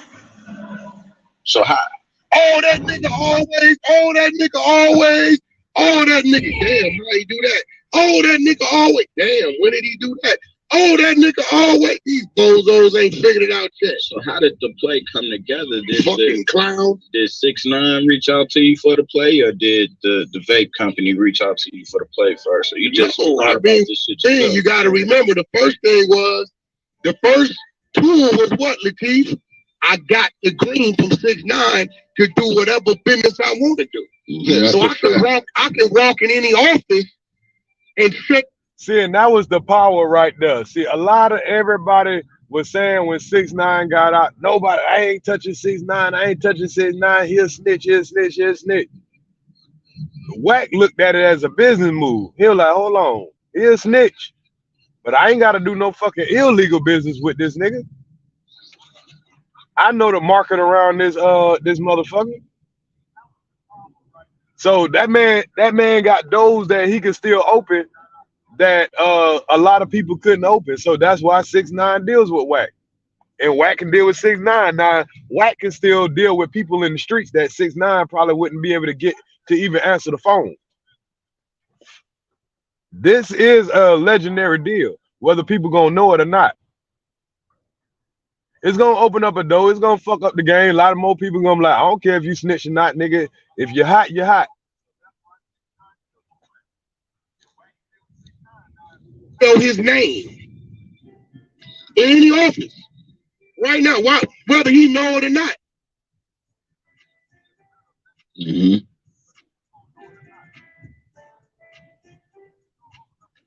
Yeah, from that. What was going on with the Fume thing? Like you said you own Fume?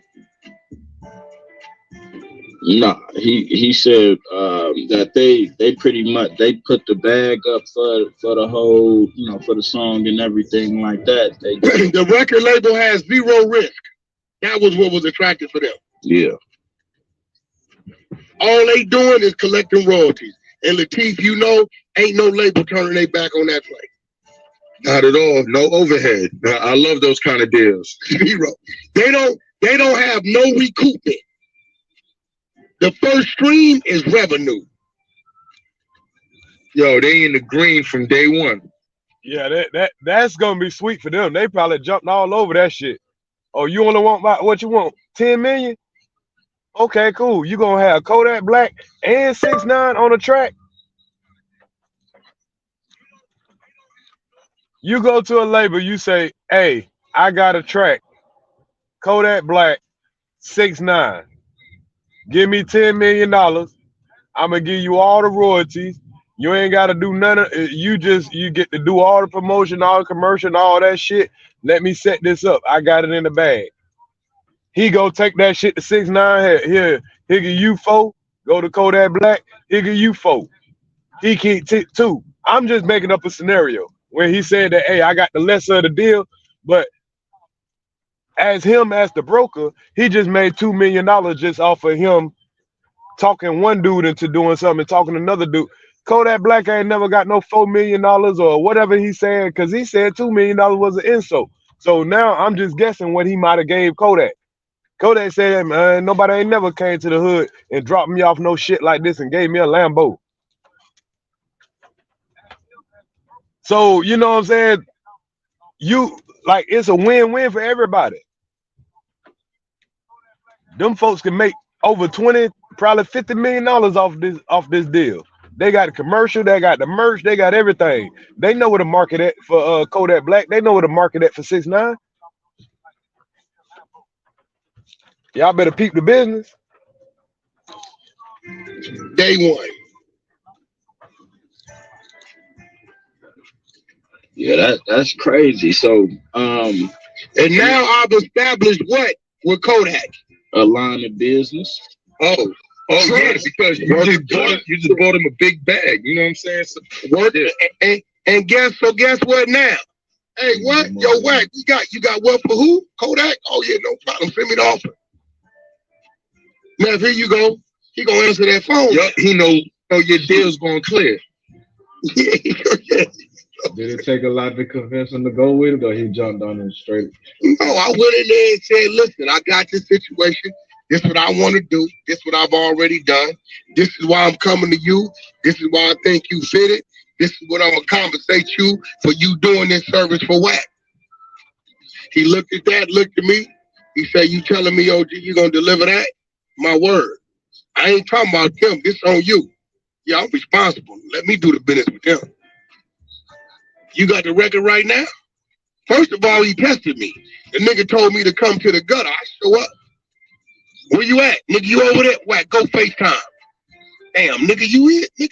I said, yeah, I went to the gas station across the street. They selling pussy, cocaine, heroin, and some other shit at that.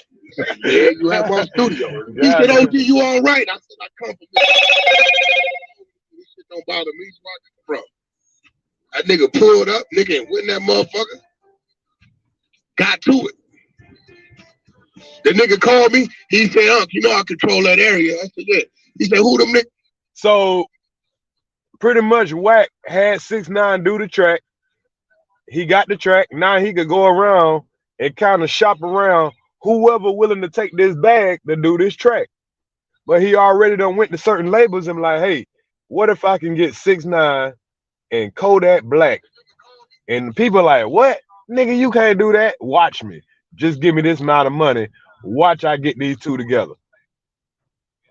And they were like, okay, well, you do got the street cred. I tell you what, make it happen. And you gonna do this? You gonna give us this for it? The masters? Yeah. What kind of rapper gonna turn down about 3, 4? I don't know. He said 2 million was an insult. What kind of rapper gonna turn down all that money up front? Don't have to wait to get your money late. And this all you do is rap any motherfucking way. I don't give a fuck who snitch. You ain't even got to be in the same studio with the nigga. The way technology's set up now, you just got to go lay your 16 bars. That nigga probably went and raps and shit. He rapped when he was fucking 16 years old. Some quick shit.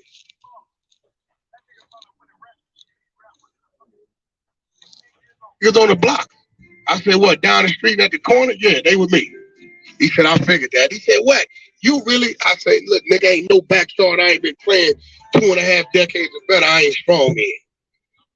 You ain't got to see them to know they there, but they with me. He said, yeah, I was wanting to make sure them niggas wasn't there for me.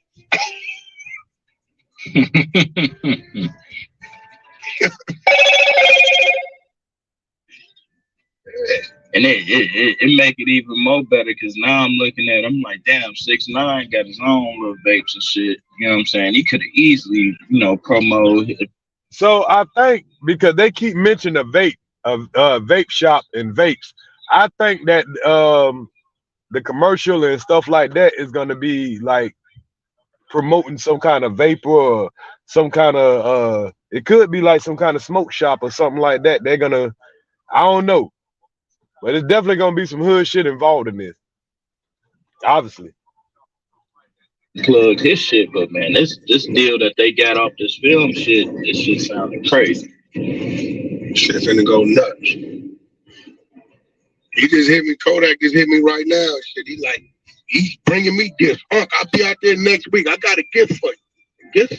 I got a gift for you. Shit, I'm a real nigga. Don't no nigga bring me no shit like this and I don't return something. We'll see what he got for me. Yeah.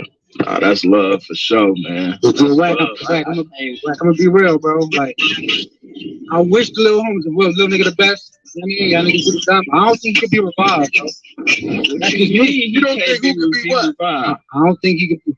Bro, he ain't never died. All right. He the biggest. Yo, he's signed at the top 3. You from New York, right? He's the top 3 streaming artist in New York, bro, in your city. Right now? Right now. Been like that. What the fuck you mean revived? That nigga ain't died? Yeah, I don't know what this nigga was talking about. Cause when I was in New York, and this is before this is right before Kodak had got locked up. When that song with him and XXX Testacion, that I can't remember, Rolling Peas, whatever that shit go. That shit hard. I ain't gonna lie, that's my favorite Kodak song, that Rolling Peas song. That's the first time I heard that song. I was in New York. I didn't even hear the damn song in Florida. That's the crazy thing about it. From 2 Florida niggas, the first time I heard that song, I was in New York. I heard a nigga, I seen a nigga spin the block 3-4 times, bumping that shit loud as possible. So I agree. That nigga Kodak, he might, whether you like him or not, he stay relevant. His music, his music go deep with these young niggas. God damn, y'all, we in a long ass line, y'all. All he did, now you gotta understand, they gave the nigga like $8 million to do 2 or 3 Latin albums, part of his deal. All he's doing is fulfilling the contract. That nigga just dropped a Latin song, went 42 million in 4 days. Shit. Hold up. See, y'all niggas don't know nothing about that. I ain't even, boy, see everybody, oh, he'll snitch. That nigga just dropped a Latin, man, please. That nigga out there doing Michael Jackson numbers.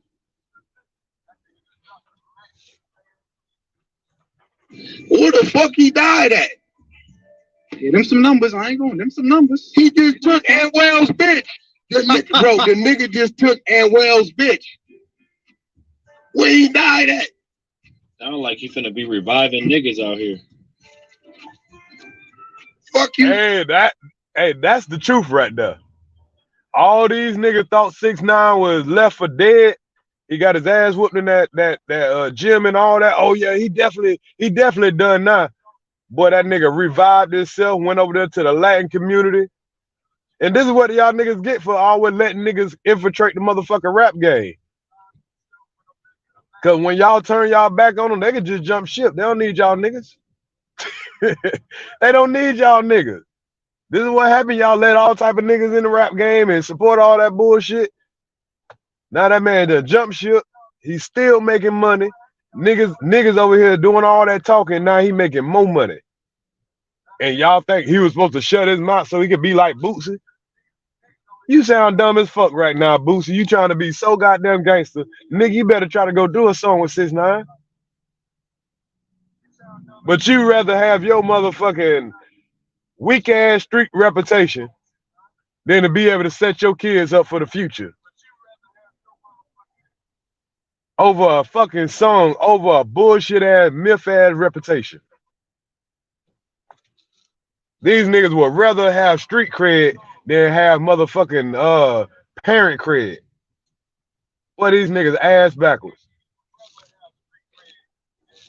Revived. He got reviving this nigga.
But you like but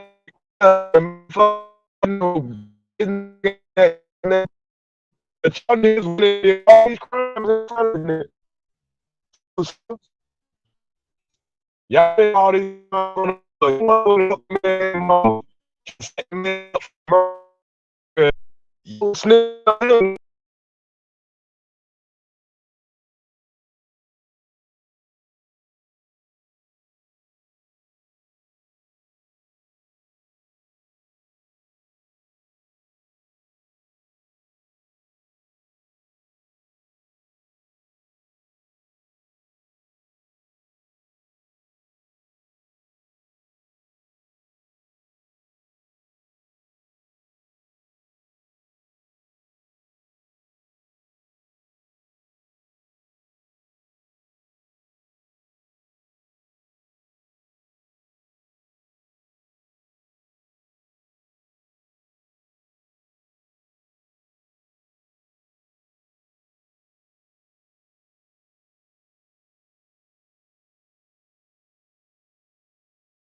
Mic check, mic check, mic check, mic check, mic check, mic check. We back. Mic check, mic check, mic check, mic check. Y'all, we in this man, this damn thing said we got an hour just to get to the motherfucking accident. They got the police back there. No, it said we got an hour and 40 minutes to get to the accident. Jeez, we down there 2 hours just to get to that's just to get to the accident, y'all. God damn, man, niggas always want to that rain, bro. That rain, niggas want to start driving all wild and shit. Nah, I'm just fucking around. Accidents happen. Damn, I hope somebody okay though. But damn, Somebody died. That's about. we should have left this morning like we planned. Would have been past this shit. Damn, y'all. Damn. Ain't nothing I hate more than sitting in the motherfucking traffic doing an accident. And think about it, kind of fucked up thing about it, we got somebody waiting for us.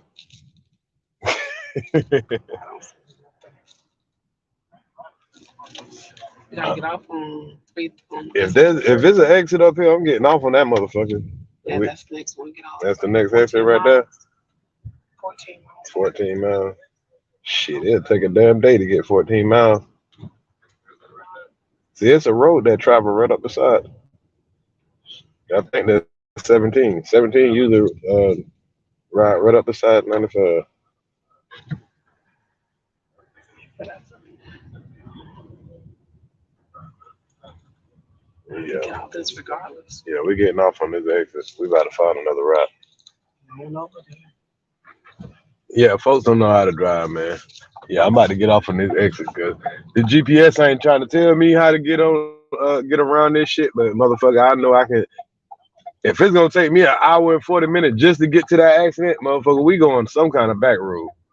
It got to be another back road back this motherfucker that at least get me up there. It's supposed to take longer, but fuck that. I'm not about to go stop and go. If anything, I'm at least get off the fucking highway. Yeah, we got to wait an hour and 40 minutes. Shit.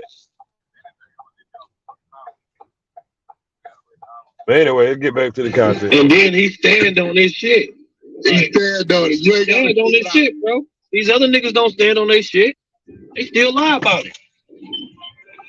Hey, bro, all these niggas that kept it super gangster, I would be mad if I was a rapper too. This nigga gifting this bitch Rolls Royces and G-Wagons and motherfucking Cubans.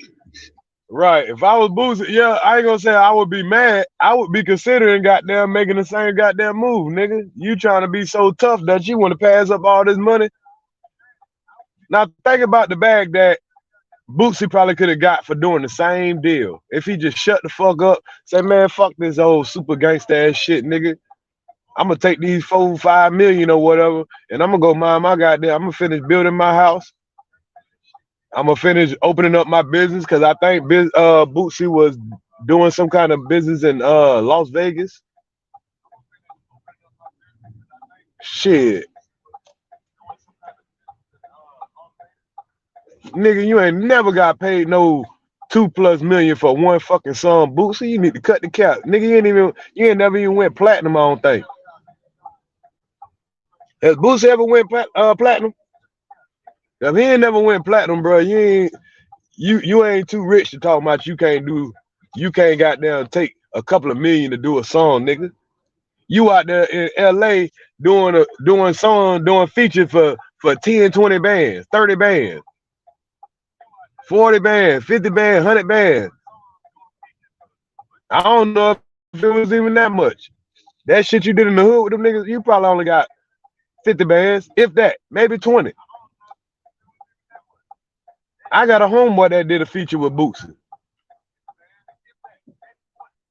It don't cost that much. You out here giving these niggas goddamn, and you telling me you wouldn't do a feature with a snitch, a nigga that got snitched on first. For a couple of M's, man, please. You sound dumb as fuck. Overly gangster.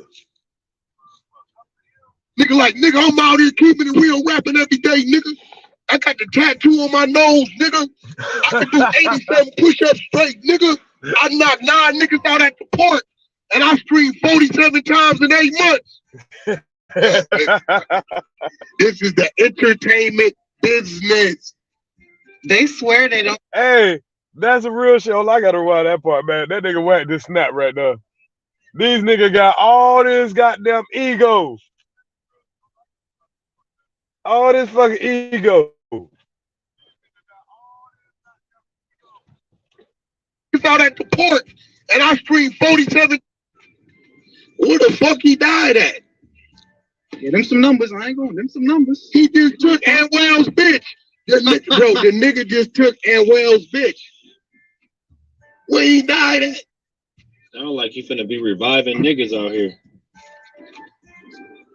Fuck you mean revive? This guy ain't reviving this nigga. You ain't gonna give me that credit. I ain't waking this nigga up for the dead. He ain't never went nowhere. Fact. And he's still in this situation. You gotta take your feelings out of business in this situation. Yeah, he ain't. For you to say he can't be revived mean they didn't kill him. The nigga ain't died. He's still one of the top. He's the top 3 streamers. Look, behind 2 women. Behind 2 women. So he's really the top male streamer in New York. So if he dead, what's the rest of them other niggas? What are they? Them niggas in comas? Right. And what you gonna say about the nigga? The nigga, the motherfucker said he couldn't go to New York. He went. Shot a video in the project. All that. Niggas saying went back to the club, brought all the dancers Birkin bags. Everybody on this case snitched on him. You know what I'm saying? Like, I ain't like, bro, the way this shit going on, this shit different, bro. I can't even be mad at the nigga. It just is what it is, bro. And then he stand on this shit. He stand on it. You ain't Stand on this shit, bro. These other niggas don't stand on this shit. They still lie about it. I ain't gonna lie. Now, Wack might be capping a little bit. You did kind of revive that man. If it wasn't for Wack, I don't think 6ix9ine would have some of these deals that he's still brokering. Wack knows how to find what that man's where that man can make a deal at. Because I think if he had a normal old manager, somebody that didn't have the kind of connects and street cred and the kind of shit where he can deal with, to kind of find who he looking for, I don't think a white Jewish guy could have brokered the type of shit that Wack is brokering for 6ix9ine.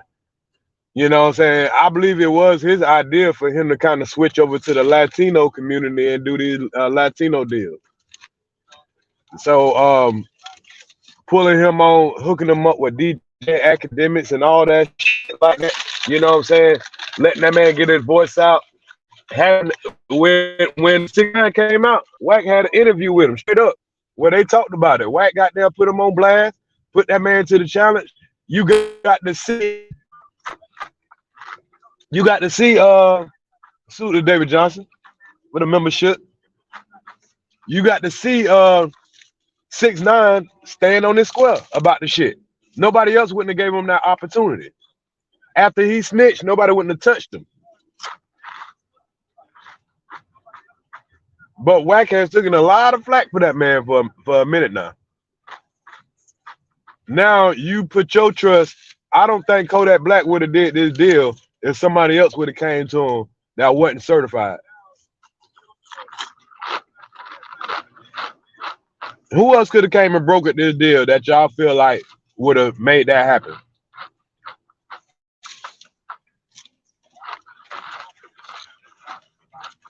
Hey, bro, all these niggas that kept it super gangster, I would be mad if I was a rapper too. This nigga gifting his bitch Rolls Royces and G-Wagons and motherfucking Cubans.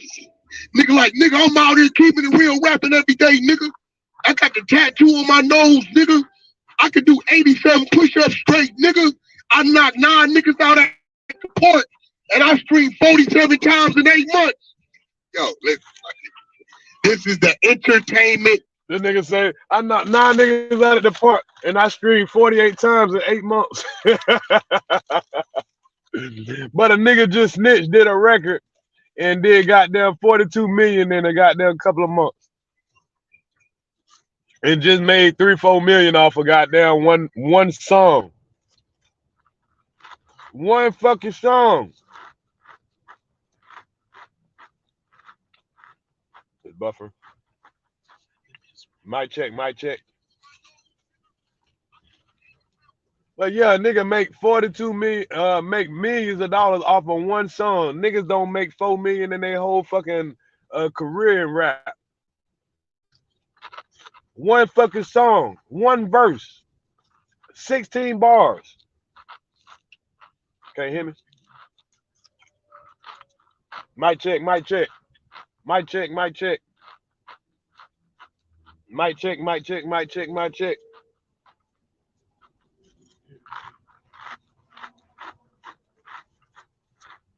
Mic check. Mic check. It's probably about to kick me out, huh? There you go. There I go. Okay. Yeah. Okay. Mic check. Mic check. Okay.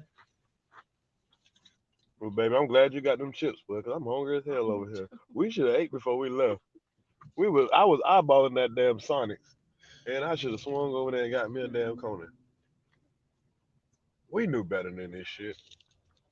Y'all, we jumped on the road knowing damn well we ate breakfast. We ate a big breakfast, and we jumped out. We took a nice little nap, and we jumped out crazy ass on this road knowing we ain't ate. Now we stuck in traffic. Hungry as a mother. motherfucker. Tearing up a bag of chips. Oh shit, road trip. That's that road trip shit, y'all. But yeah, man, like it makes plenty of sense, y'all. It's so many niggas got this ego. They still trying to play this old school gangster rapper shit to the point that they forgot it's the entertainment business. It's all about the money. It's supposed to be all about the money. But Boost is so goddamn stupid that he still want to play this super gangster. This nigga ain't made four. I doubt if that nigga made nobody. I don't know no nigga made $4 million or $2 million. I don't know what the final price is because Wack he just saying that $2 million was an insult. So this man made $2+ million off 16 bars. These niggas are professional rappers. I know niggas that could hell Crucial K could have freestyled 16 bars in 30 minutes. I know niggas that can off the top of the head 16 bars. That probably took Kodak an hour.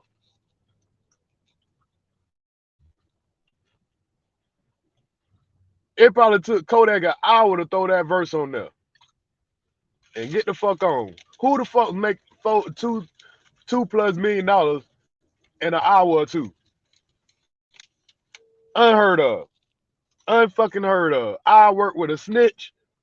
I work with a transformer, a gay rapper, any shit, whatever it is.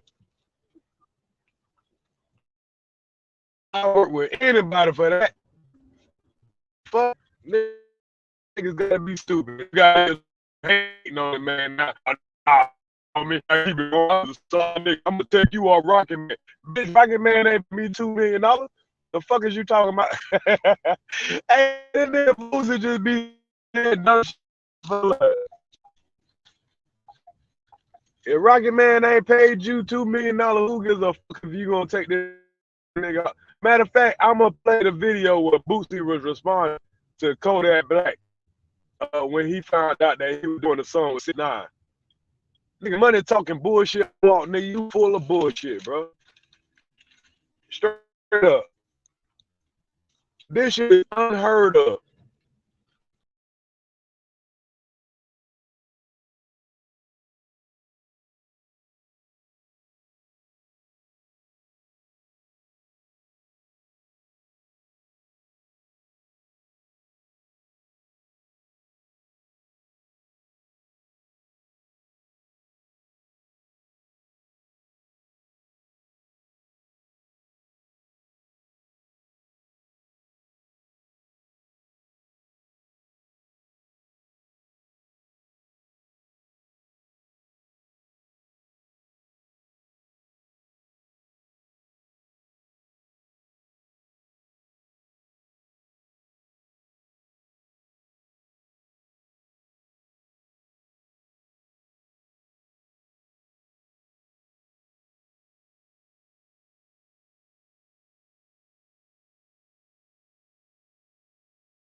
Get back over there. Yeah, man, we need a helicopter, y'all. This shit here. Get in a bad spot, you stuck there, motherfucker. Damn. We good. You see me, but damn, it got me froze. Mic check. Mic check.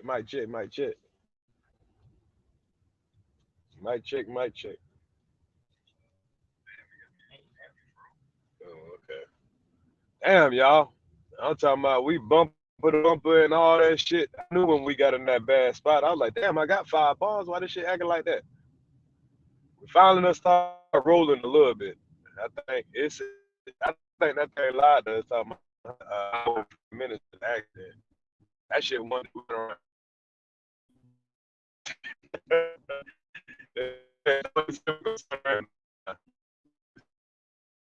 Going up about that, and then stop. Huh?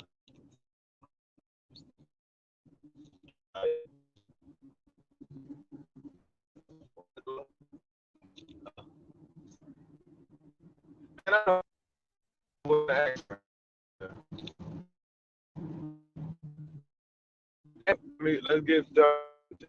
I had one more story, but I ain't gonna make y'all suffer through that. So I'll probably hold the other story for later. Catch up with this content because hey, you make sure, right? You reached out to the project. I was the flex. And I saw this nigga getting I'm sliding so good.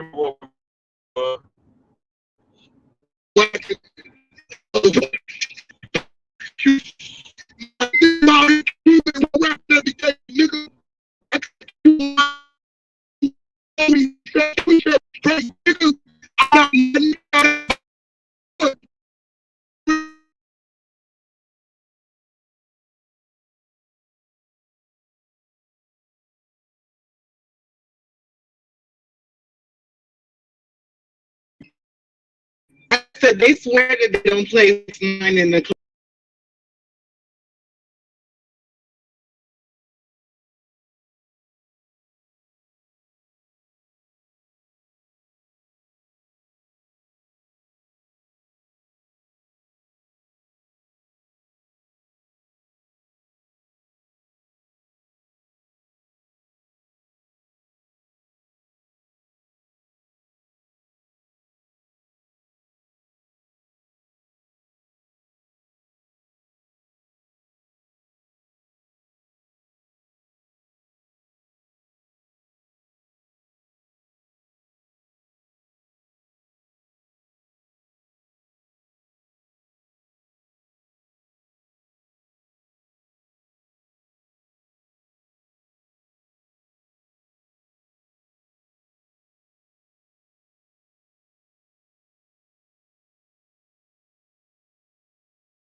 Yeah, I'm about to, y'all. This live is, this video was almost done. I was trying to let it finish up. It's only like a couple of more minutes. But yeah, I'm about to end this live and keep it fucked up. But let's try to I'm gonna try to finish this last little bit of this video. Finish. All you New York gangsters, why y'all ain't talking about these new rats? Huh? Why y'all ain't talking about Casanova and these niggas, bro? Why y'all still on Danny? That been 4 years ago, bro. Selective. Why is it because he's Mexican? Because he's Latin? Why y'all ain't talking about these new black snitches in New York, bro? Why they don't talk about the right now? Hold on. Why y'all not talking about these niggas? It's new snitches.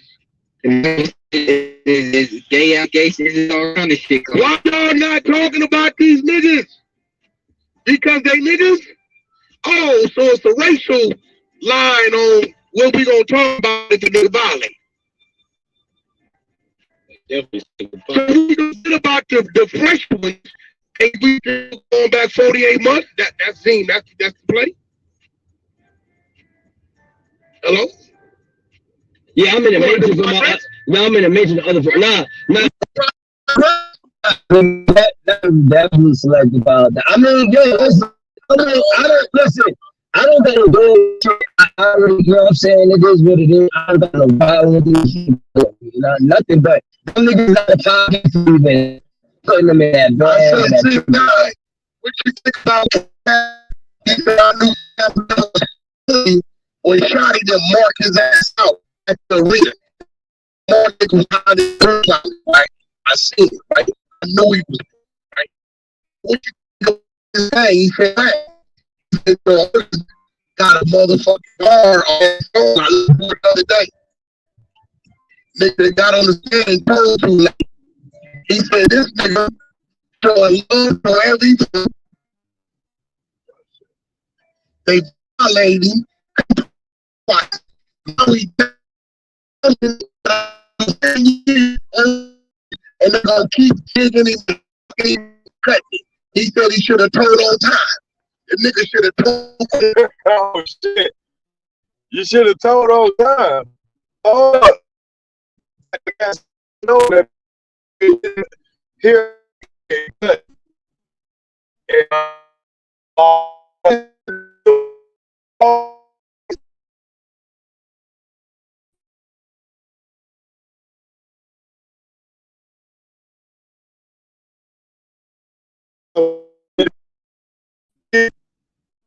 Find out they about to do the rest of their life in prison, and then they want to snitch, and now you got to denounce your game. The same game you was out here claiming.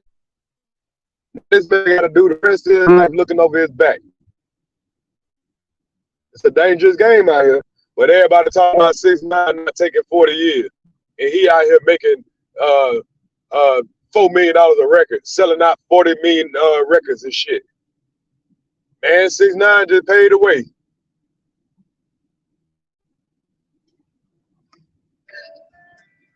Tommy, he can't be gangster. Now he got to play gangster, and we all know his gangster ain't strong enough. Hold on, I gotta slide that back just a little bit. I gotta hear that a little bit, just a little bit.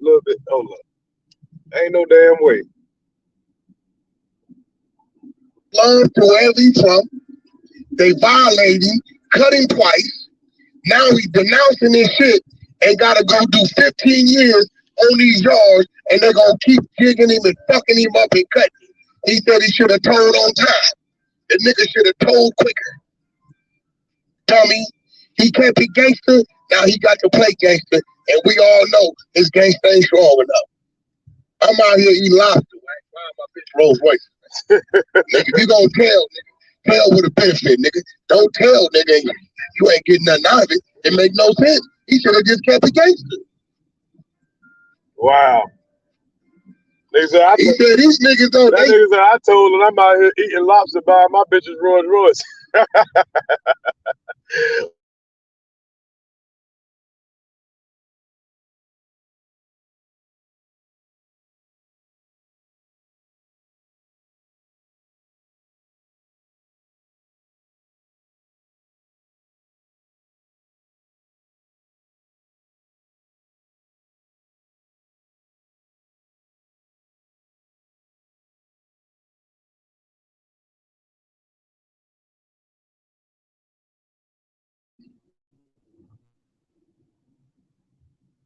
Mic check. Mic check.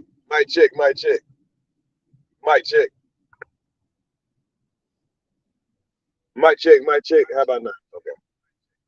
Yeah, that's gonna be kept low in a little while.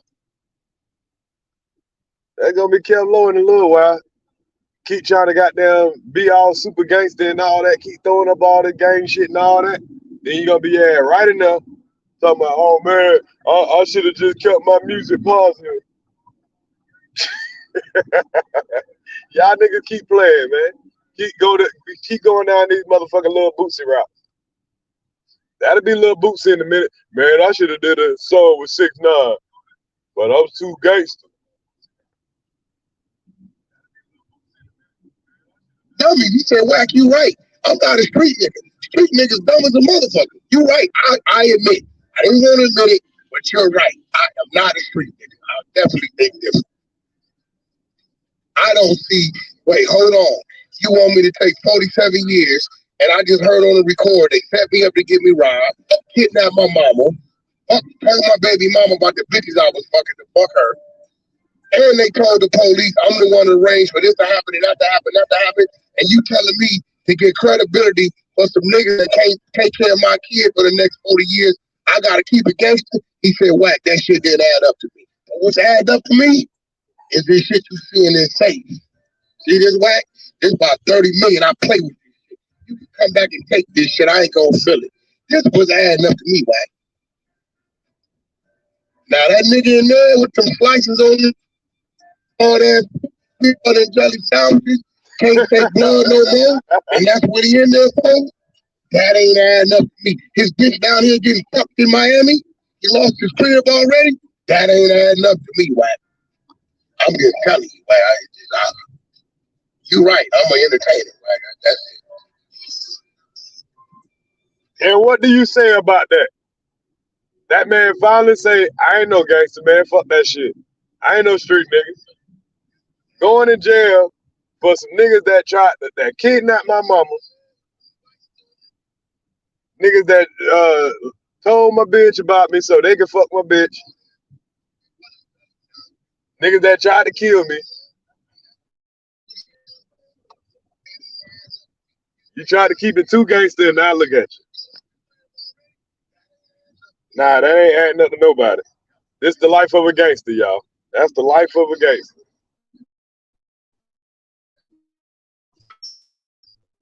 One more time, those are balls. Think we gotta end this live with playing time for all you niggas that want to play gangster and keep talking this street code shit. You want to live like Lil Boosie instead of understanding it's about goddamn just getting your family out of the hood, raise your kids, because you can't raise your kid from behind the wall trying to be super gangster like how Boosie about to have to try to set the example for his kid. And this ain't the Latif, because Latif take the position of business. All you fake New York gangster niggas. Why y'all ain't talking about these new rats? Huh?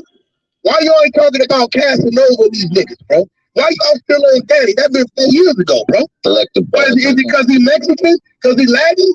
Why y'all ain't talking about these new black snitches in New York, bro? Why they don't talk about the niggas They streaming gunning right now. Hold on. Why y'all not talking about these niggas? It's new snitches. And not even say it's gay allegations, it's all kind of shit. Why y'all not talking about these niggas? Because they niggas? Oh, so it's a racial line on what you gonna talk about if a nigga violate. So we gonna forget about the fresh ones and we still going back 48 months? That's the place. Hello? I'm gonna mention the other part. Niggas definitely selected politics. I mean, yo, listen, I don't got no dog in the shit. I already, you know what I'm saying? It is what it is. I don't got no problem with the shit. Ain't telling me nothing, but them niggas not a pocket for even putting them in that bag. What you think about Casanova? I knew Casanova was pussy when Shotty them marked his ass out at the arena. They marked the nigga out. Nigga was hiding in the broom closet, right? I seen it, right? I knew he was pussy, right? I said, well, what you think about his thing? He said, whack. He said, your artist got a motherfucking bar on that song. I listened to it the other day. Nigga said, got on the stand and told too late. He said, this nigga showing love to wherever he from. They violating, cut him twice. Now he's denouncing this shit and gotta go do 15 years on these yards, and they're gonna keep jigging him and fucking him up and cutting him. He said he should have told on time. The nigga should have told quicker.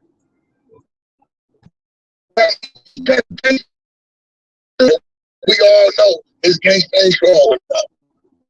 Nigga, you don't tell, nigga.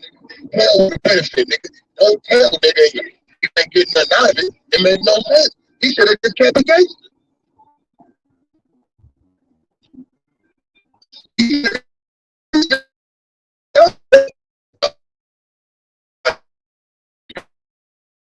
We want another, but you're right. That's a big difference. I don't see. Wait, hold on. You want me to tell her to record? My baby mama about the bitches I was fucking to fuck her. And they tell the police I'm the one to arrange for this to happen, and that to happen, that to happen. And you telling me to get credibility for some niggas that can't here in the next 40 years. I gotta keep that shit did add up to me. And what's add up to me is this shit you see in this sentence. See this whack? It's about 30 million. I play with it.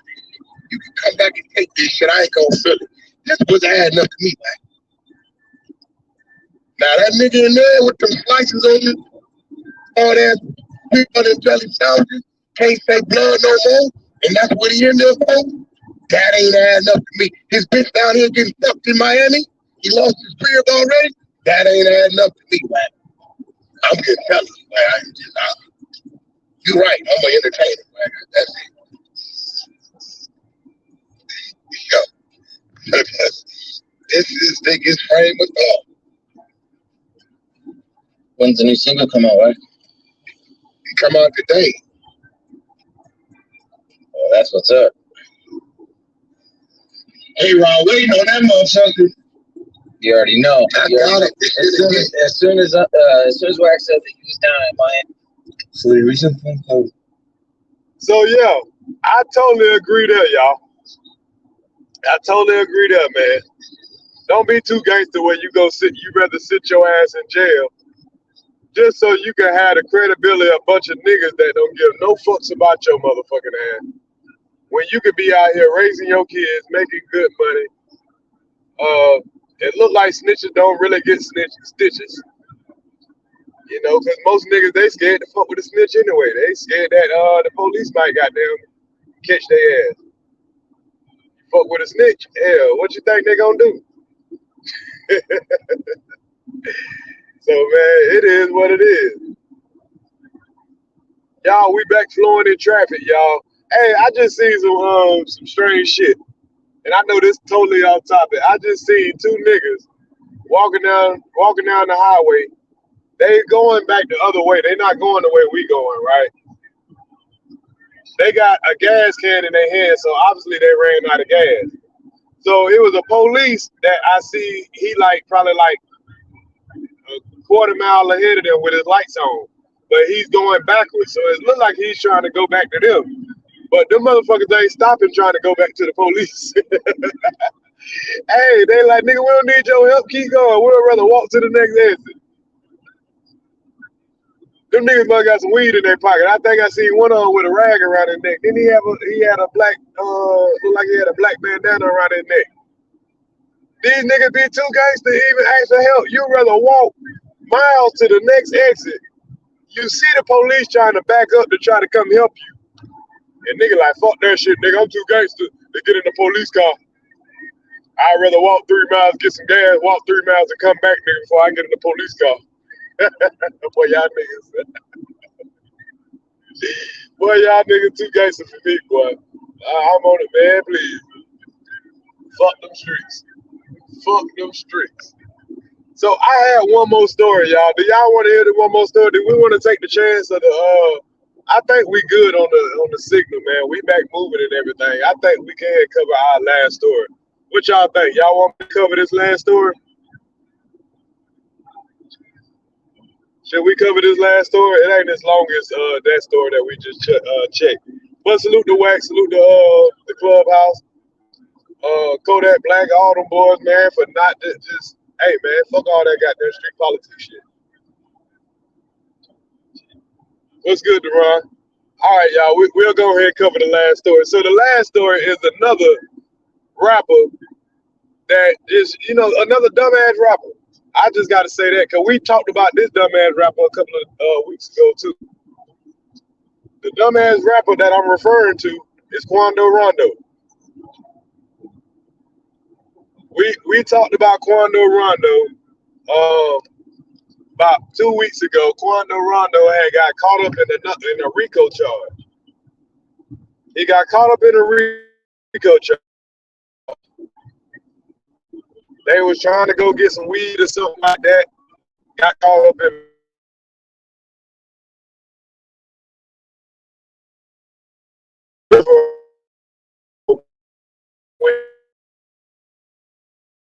thing they might not to give him a bond. Because in the bond here, they was mentioning how he was at the movies with his daughter, and some of the ops caught him outside, and he had to call some of the gang to come and save him. Now, we also learned about a year ago, he was out of California. You know, he's supposed to be a rolling 60, right? And rolling 60 originated out of California.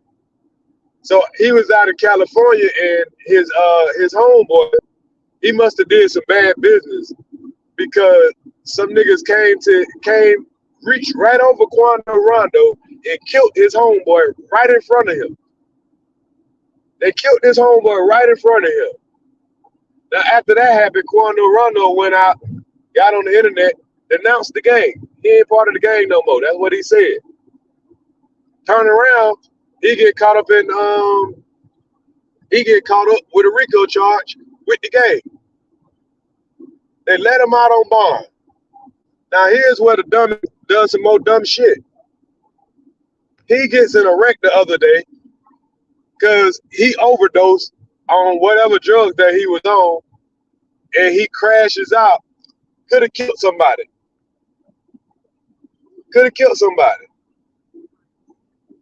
So let's take a listen at what the news report had to say, and then we're gonna go ahead back to Clubhouse. Just like always. To hear the speculation. I got it. Hold up, y'all. Hold up. Let me get past this.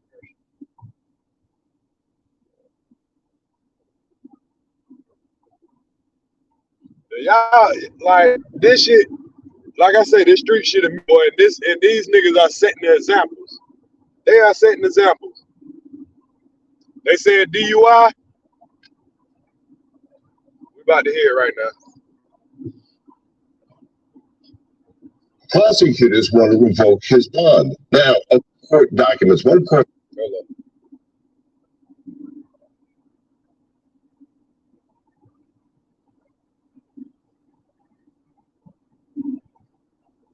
Let me wind it back to where it needs to be at.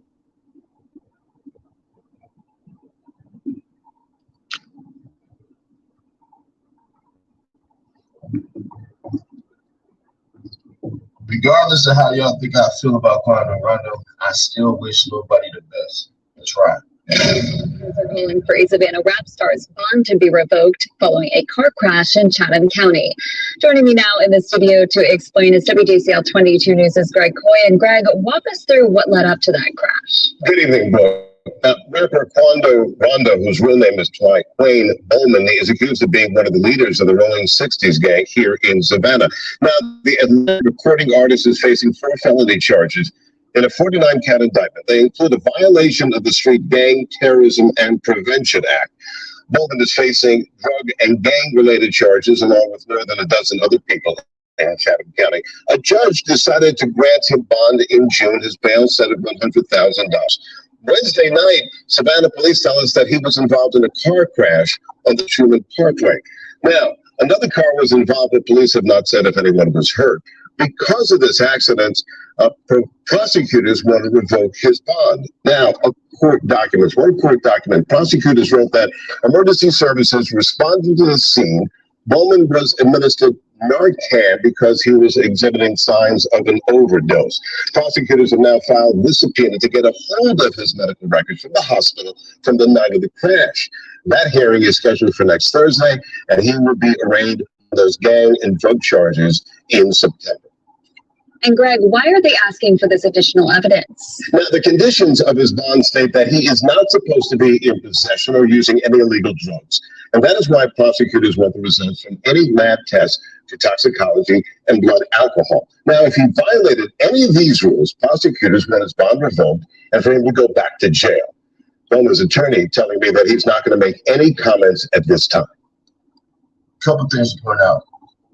All right, I'm gonna point out what I want to point out. Salute to Seti Nash. I found that on his shit. I mean, I probably could have found the actual news article, but I see his his clip first, so I just used his clip of the news article. But shout out to him. My opinion, and then we're gonna go to Clubhouse real quick. So this man just dodged a bullet. He knows he's on probation. He's riding around, probably on whatever fentanyl or Molly or I don't know what his drug choice is. Y'all know how these young niggas is. He crashes out. Now, the feds, they want his ass so bad that they want to see what it was that was in his toxicology report.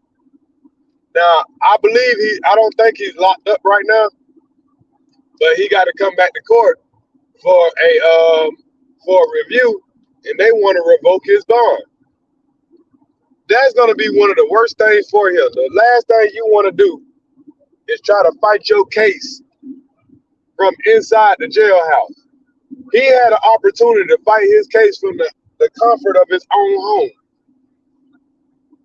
Little nigga, sit your ass down somewhere. Bruh, sit your ass down somewhere. These little niggas will push and push and push until they find themselves in the jailhouse or goddamn dead. Nigga, you under a federal RICO Act. Well, no, it's not federal. It's by the GBI. But it's the Georgia Bureau of Investigation. You under a RICO Act, sir.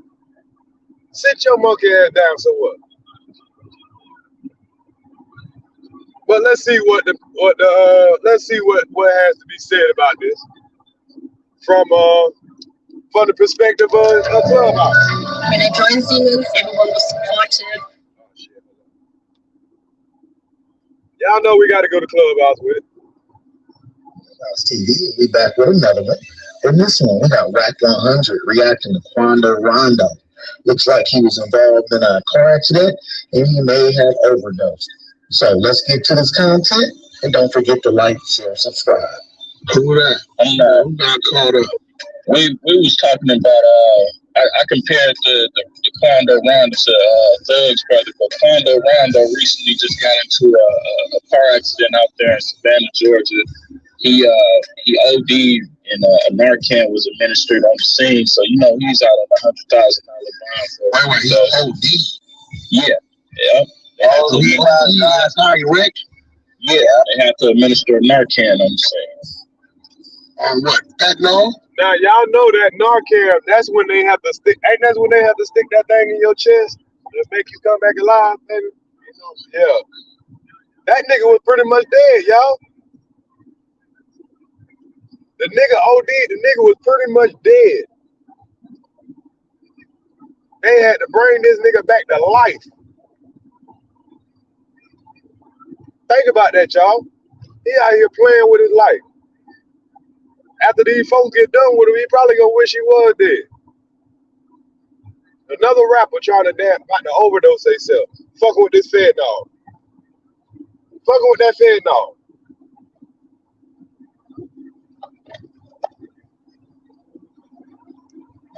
They didn't say the toxicology report hasn't came back yet. What else? You already know the prosecution. They've already said, well, hey, they want to revoke the bond. Once the toxicology report comes back, they're going to put it in the judge's face. So, it's pretty much stuff over at that point. Quando Rondo, you relating that to what? I was relating that to they're trying to make you feel some type of remorse, but I'm not. Nah. Sitting up in that cell, they give you another shot at freedom, and you get out here playing? Nah, he ain't. Hey, I agree with that. It's one thing to fuck up, you know what I'm saying? But once you get that shot back at your freedom, you gotta chill, sir. You gotta chill. Hey man, fuck that shit, especially you got kids out here. Fight your case. You out on $100,000 bond. You ain't broke yet. You need to chill, my nigga. Fight your case. That's the thing about these motherfuckers, man. They like to keep going. They like to keep pushing the envelope.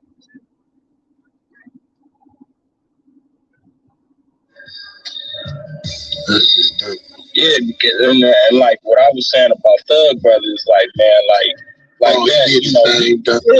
caught up on Cleveland Avenue, $250,000 G-Wag, pole in the whip, and they saying that he was making a play out, like, you know what I'm saying, at the gas station. Like, bro, I'm not about to feel bad at all. Man, you know. Yeah, that don't make no sense. Cause he's talking about young Thug brother. The way he got caught up is he in a $250,000 car with a gun in the car or whatever. But when they say a pole, that means that nigga had probably an assault rifle. And you still out here trying to catch plays.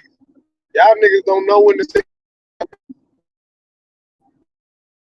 Be making all kind of money, don't know when to take the fuck down, just invest in something legit.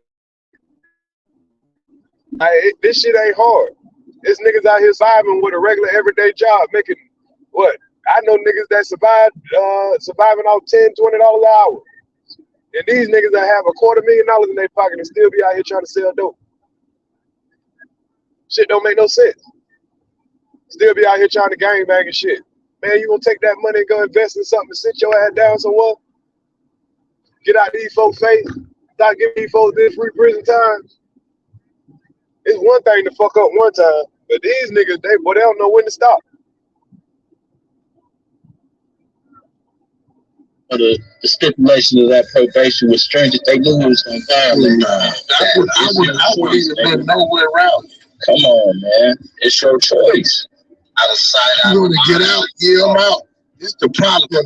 See, the problem is these is just starting to do the time. Yep. And they mid-20s.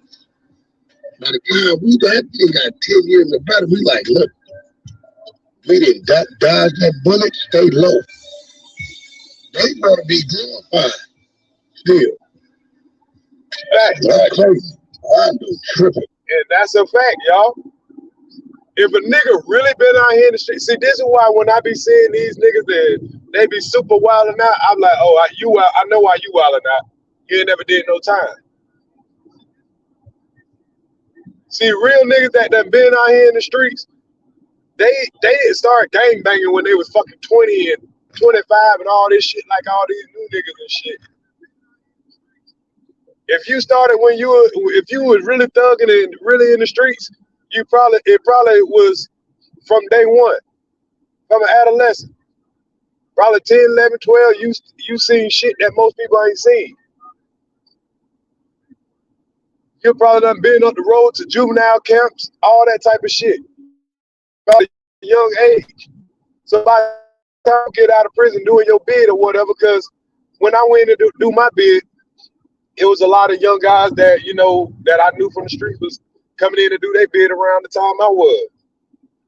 Because when I went in, I know when I went into prison, I didn't run into too many niggas that was young as I was.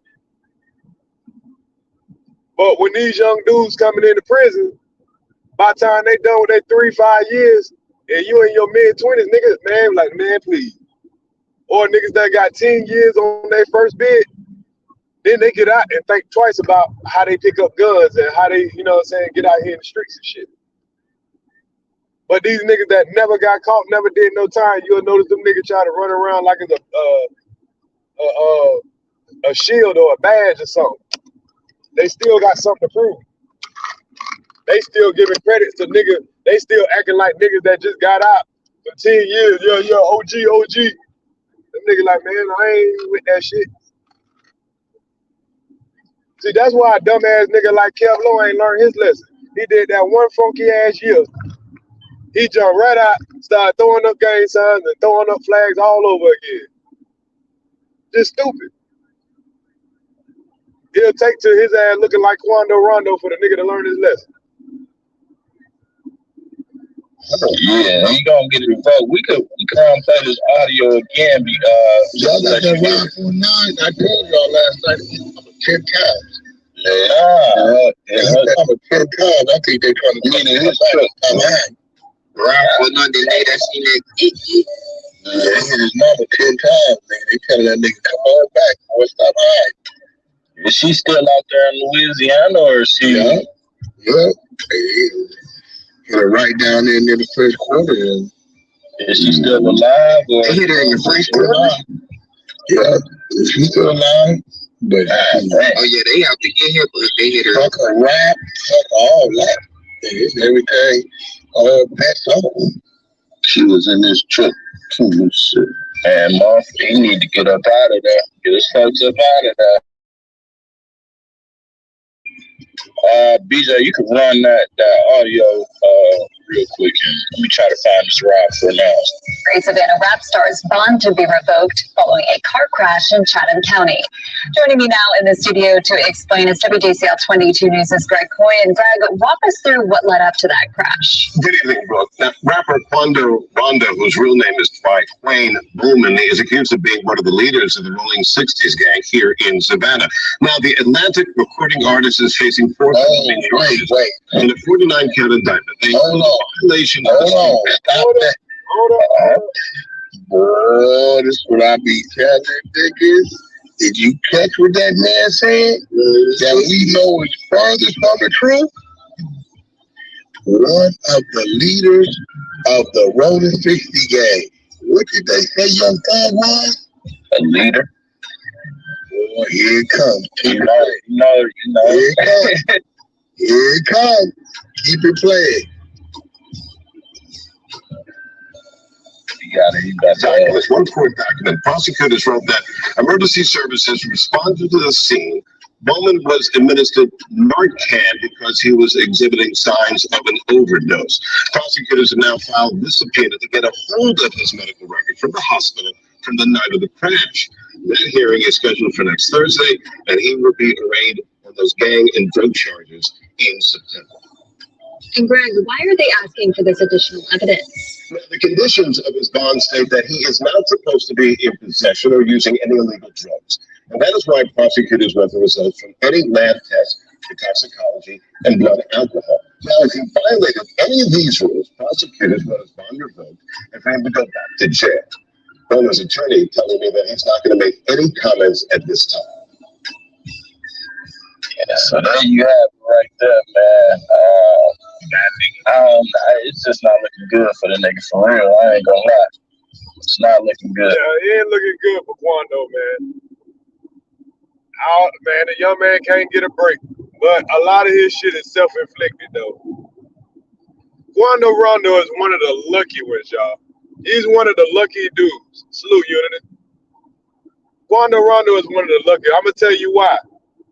Quando Rondo got discovered by NBA YoungBoy just making a video of him beating on the car and rapping and, doing his rapping in harmony kind of thing.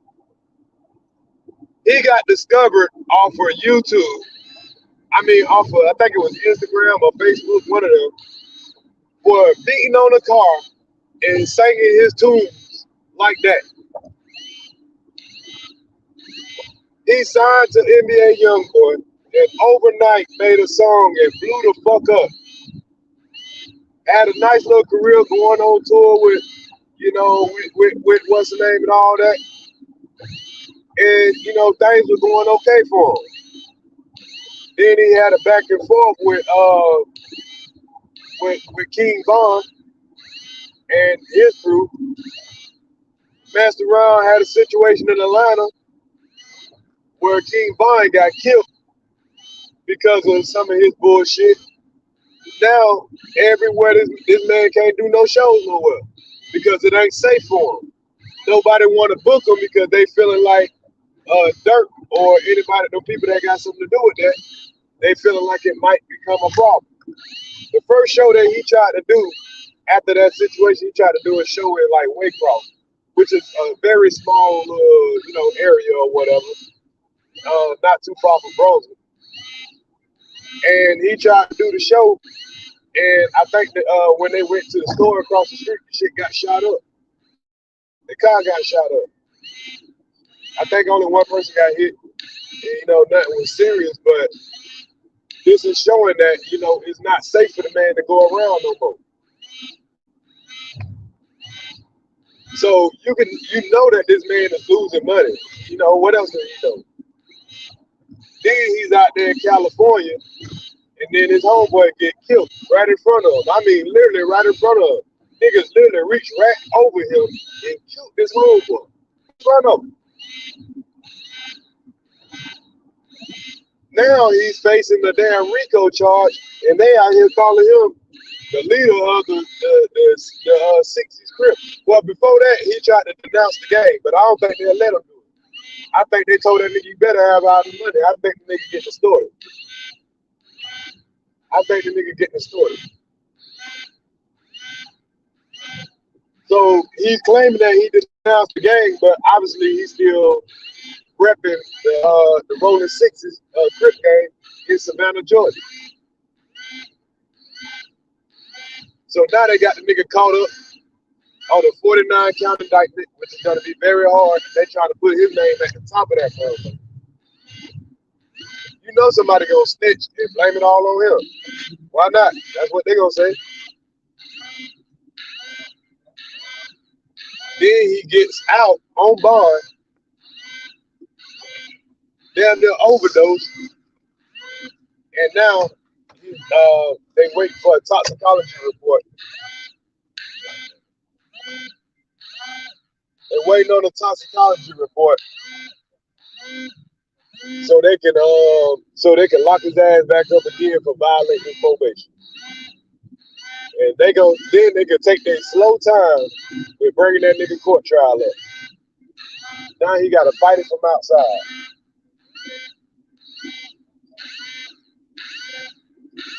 Boy, this boy here can't goddamn keep himself out of there.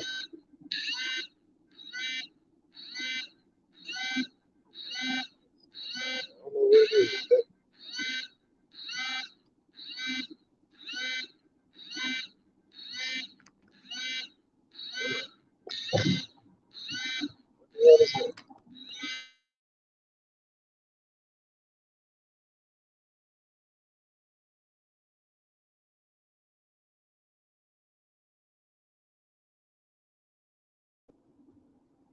My bad, y'all. My alarm was going off. I was trying to figure out what the fuck that sound was too, baby. Like, what the hell is that sound?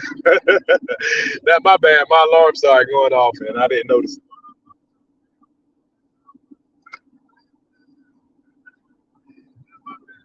Because that toxicology report is going to come back. And I mean, it is what it is. Yeah.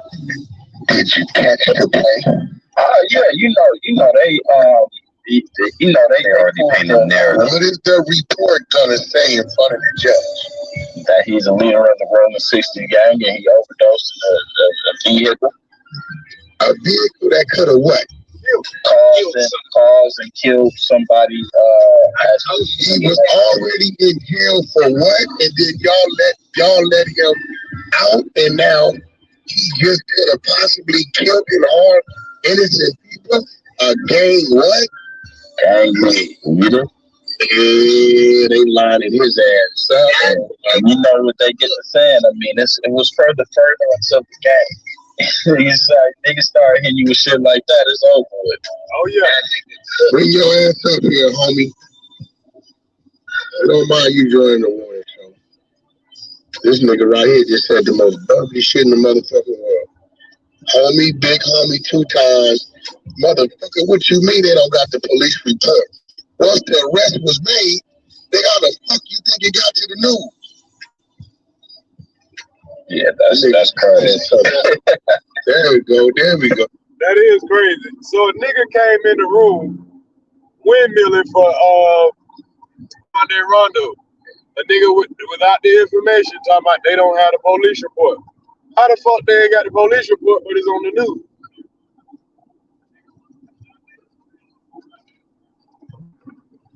Oh, now what you say? They don't have all I was saying, we already got this shit.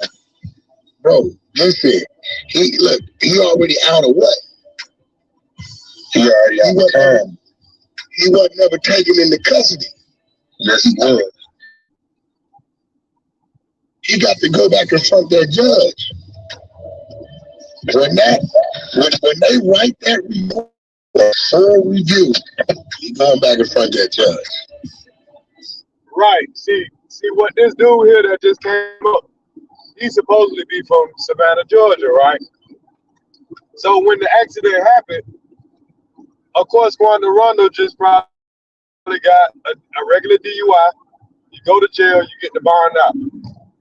Now, when they find out about it, then that's when they can put in a motion to revoke his bond.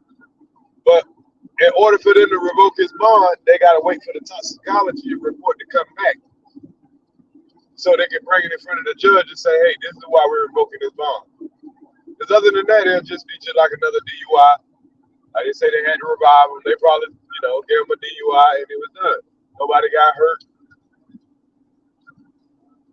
But yeah, they got their eye on him right now. Cause they probably thinking that this nigga might try to run or something. Cause nigga, they about to lock your ass up. But you better get all the pussy you can get this week. You eat all the free world food you can eat this week. Cause your ass about to be sitting in the county for about a year. Possibly a year and a half. Waiting on your RICO trial to come. And then you might have to do some time after that. Nigga, you might not see the streets again for probably about a good 10 years after this week. I'm just keeping it a buck. They talking about, and I'm just being nice about it. 10 years? They got you at the top of the RICO charge? And they trying to revoke your bond? Yeah, you might be about to see, boy, you better kiss these streets goodbye, boy. You ain't about to see these streets for a couple of years, boy. You just fucked up. Like I said, you probably would have been bad.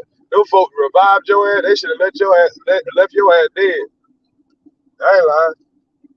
You gonna wish it was. Yeah, I believe the accident just happened.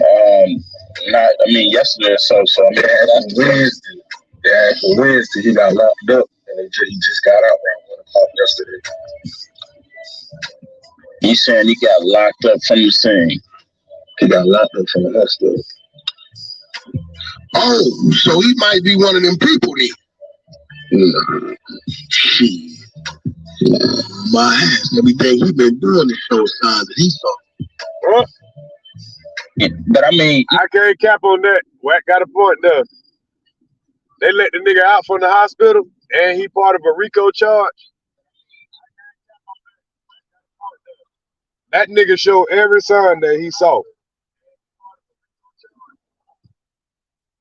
even still, though, I mean, I still didn't give the prosecution enough time to go ahead and seek that bond to be revoked. So I mean, at least by Monday we'll know what's going on. And I think, from the articles I'm pulling and reading, it's all saying that the prosecution is filing the motion to revoke Rondo's bond. The feds might step in on that nigga's estate. They probably just lining him up and that shit could become a super. Listen. So you telling me, maybe you're a little fan or you from down there, whatever. You know, I'm one of them niggas. I don't give a fuck if you from my neighborhood, not from my neighborhood, brother. I call it straight spade. So you telling me this nigga ain't show signs he a crack? Oh God. No. So when the man get hit in front of me and he started denouncing this game, right? What you call that? The cards how they dealt to you though. Huh?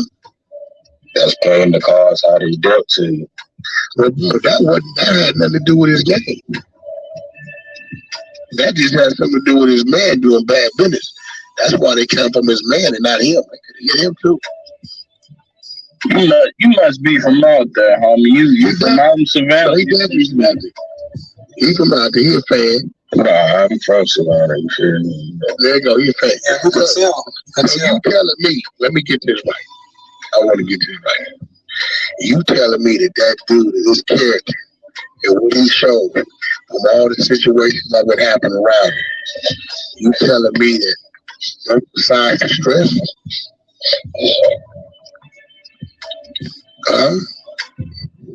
You got to be in the city to know. No. If you say yeah, then I'm going to say that maybe y'all city breeding some ass niggas. That nigga is not a representation of size of script, bro. Nigga. And I ain't even gonna lie, Quando Rondo is not a representation of Savannah, Georgia. I've lived in Savannah. Yeah, it might be some ignorant, dumbass niggas around there, but you know, it's some real niggas in Savannah. Yeah, he ain't. Nah. He ain't really a representation of that. From where I come from, nigga, you hit, we hit back. You hit, oh my God, I denounce. Lord, I done found Jesus. It's cool. It's all for the game. Yeah, cook. Yeah, neighborhood. Yeah, cook. Oh my God, I am saved. I don't. Nah, my nigga. I gotta agree though. Y'all niggas be ready to say gang, till a nigga snatch your ass, goddamn kill your homeboy right in front of you. Then all of a sudden you find the Lord. Then niggas find the Lord. Till niggas get caught up in the RICO charges.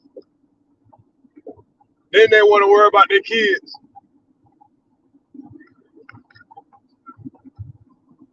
That's when they want to talk to their kids and everything. That's when they want to, denounce the gang. That's when they want to find the Lord. It's all fun and games.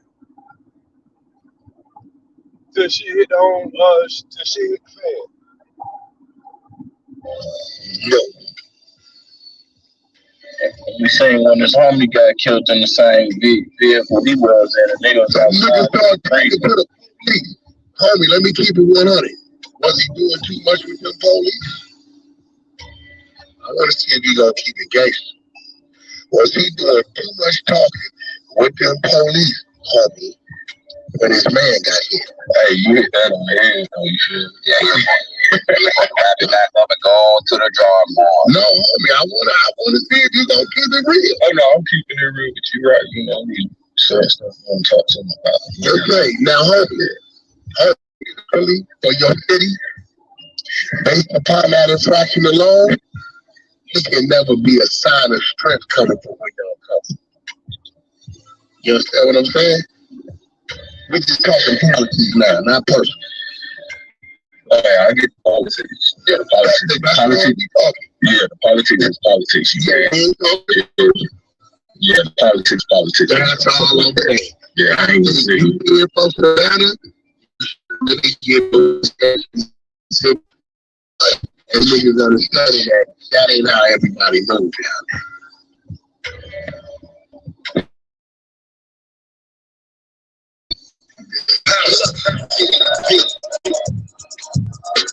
And there you have it. And I agree to that. I don't always agree with Wack. Trust me. There's a lot of shit. When these niggas go out here and they started hollering about they gang this, they do this, they put it all in their raps.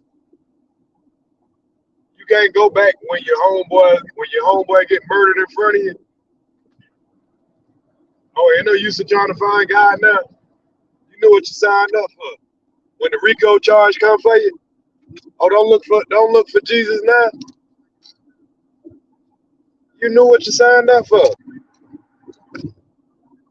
When all your homies snitching on you, plotting on you, nigga trying to rob you and all that, you know what you signed up for. So I mean, that's how the cookie crumbles sometimes. Now, we done talked about several rappers, that's what this stream was about. It was just a ride and talk, Y'all done got me through most of my trip. I would be at my destination right now if it wasn't for that damn accident. But, I ain't far from bros in hell. We about to pull up and handle my business. We had to talk about, who all we talked about? We talked about the YNW Melly trial. It turned out to be a mistrial, but it's not over because a mistrial does not mean he was innocent. It just means that particular jury couldn't come to a decision. So they got 90 days to retry him. He's one of those rappers that I think is just as stupid as goddamn Quando Rondo. Just as stupid as goddamn Bootsy. A lot of these rappers, they got this, they're conditioned in his head, in his frame, his mind frame. And guess who they talking to every day when they got there, get onto the microphone and they convince your kids that the gang ain't life, when they putting all these tattoos on their face and all that shit, your kids are mimicking them. And these motherfuckers are the dumbest motherfuckers on the planet. Dumbest motherfuckers on the planet. I mean, imagine your kid listening to a nigga like Kev Low. These niggas got Kev Low mindsets. They just actually got talent as far as they rapping.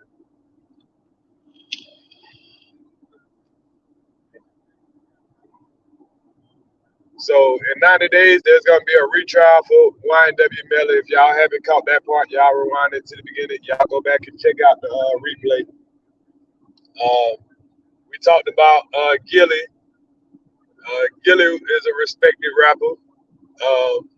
His son was murdered. And then you have these bloggers like the Hassan Campbells. They use these opportunities to, try to dig into somebody's wounds, emotional wounds.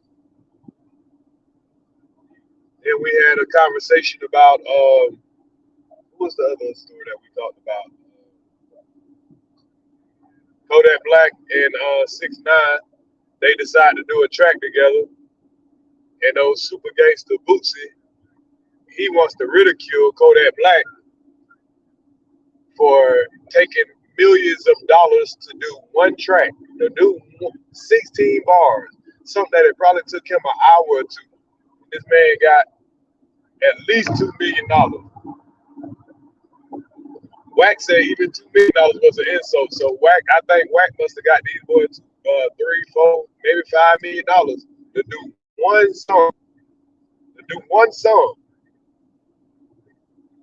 And you got niggas like Bootsy sitting on the sideline talking about, nah, I thought you was more gangster than that. Nah, man, I can't do it, nigga. I gotta keep it real with the streets. I gotta keep it real with the hood. This the same nigga daughter just put it out saying, nigga, you always capping for the internet. You a bitch ass nigga. You take my car back. Do you think if he would have did one track for $4 million, he would have took a car back, talking about he gonna sell it so he and just fight the case? I mean, fight the damn child support. You think if he would have just got $4 million, he could have just paid off some child support and wouldn't have had to worry about the problems he worried about? He crying about child support. He just like that bitch ass Kwame, crying about child support.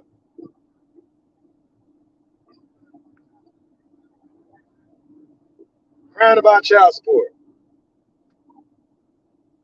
Well, he'll take his daughter's car back and then got a nerve to talk about what another nigga doing when it's talking about snitching. Nigga, you got other shit to be worried about and who fucking snitching and who ain't. Talking about you gonna take that man off Rocket Man. Nigga, Rocket Man didn't make that man $4-5 million. So you sound dumb. Yeah, Kodak said, nigga, you need to be doing them features. Shit. You probably could have made the same money off doing this same feature if you didn't want to try to be super gangster. You forgot that this is the entertainment business. These dumbass niggas out here keep forgetting it's supposed to be entertainment. The only thing entertaining now is watching y'all stupid ass niggas crash out. But it's not entertaining to watch our kids listen to you niggas like y'all are the motherfucking, like y'all are the goddamn wise. They don't listen to their parents, they listen to these niggas. That's the sad thing. And then you got this dumbass Quando Rondo. Got all the opportunity in the world. Was lucky from the beginning. And now he just can't stop crashing out. Damn near killed himself the other night. Damn near just killed himself. But he'll rather bury himself alive instead. And that's pretty much what he about to do. Bury himself alive. Because now he gonna sit his ass in prison.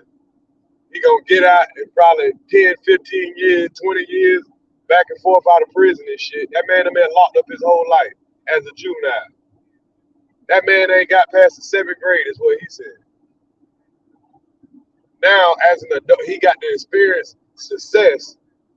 Now he about to send himself back to prison for probably the better parts of his 20s.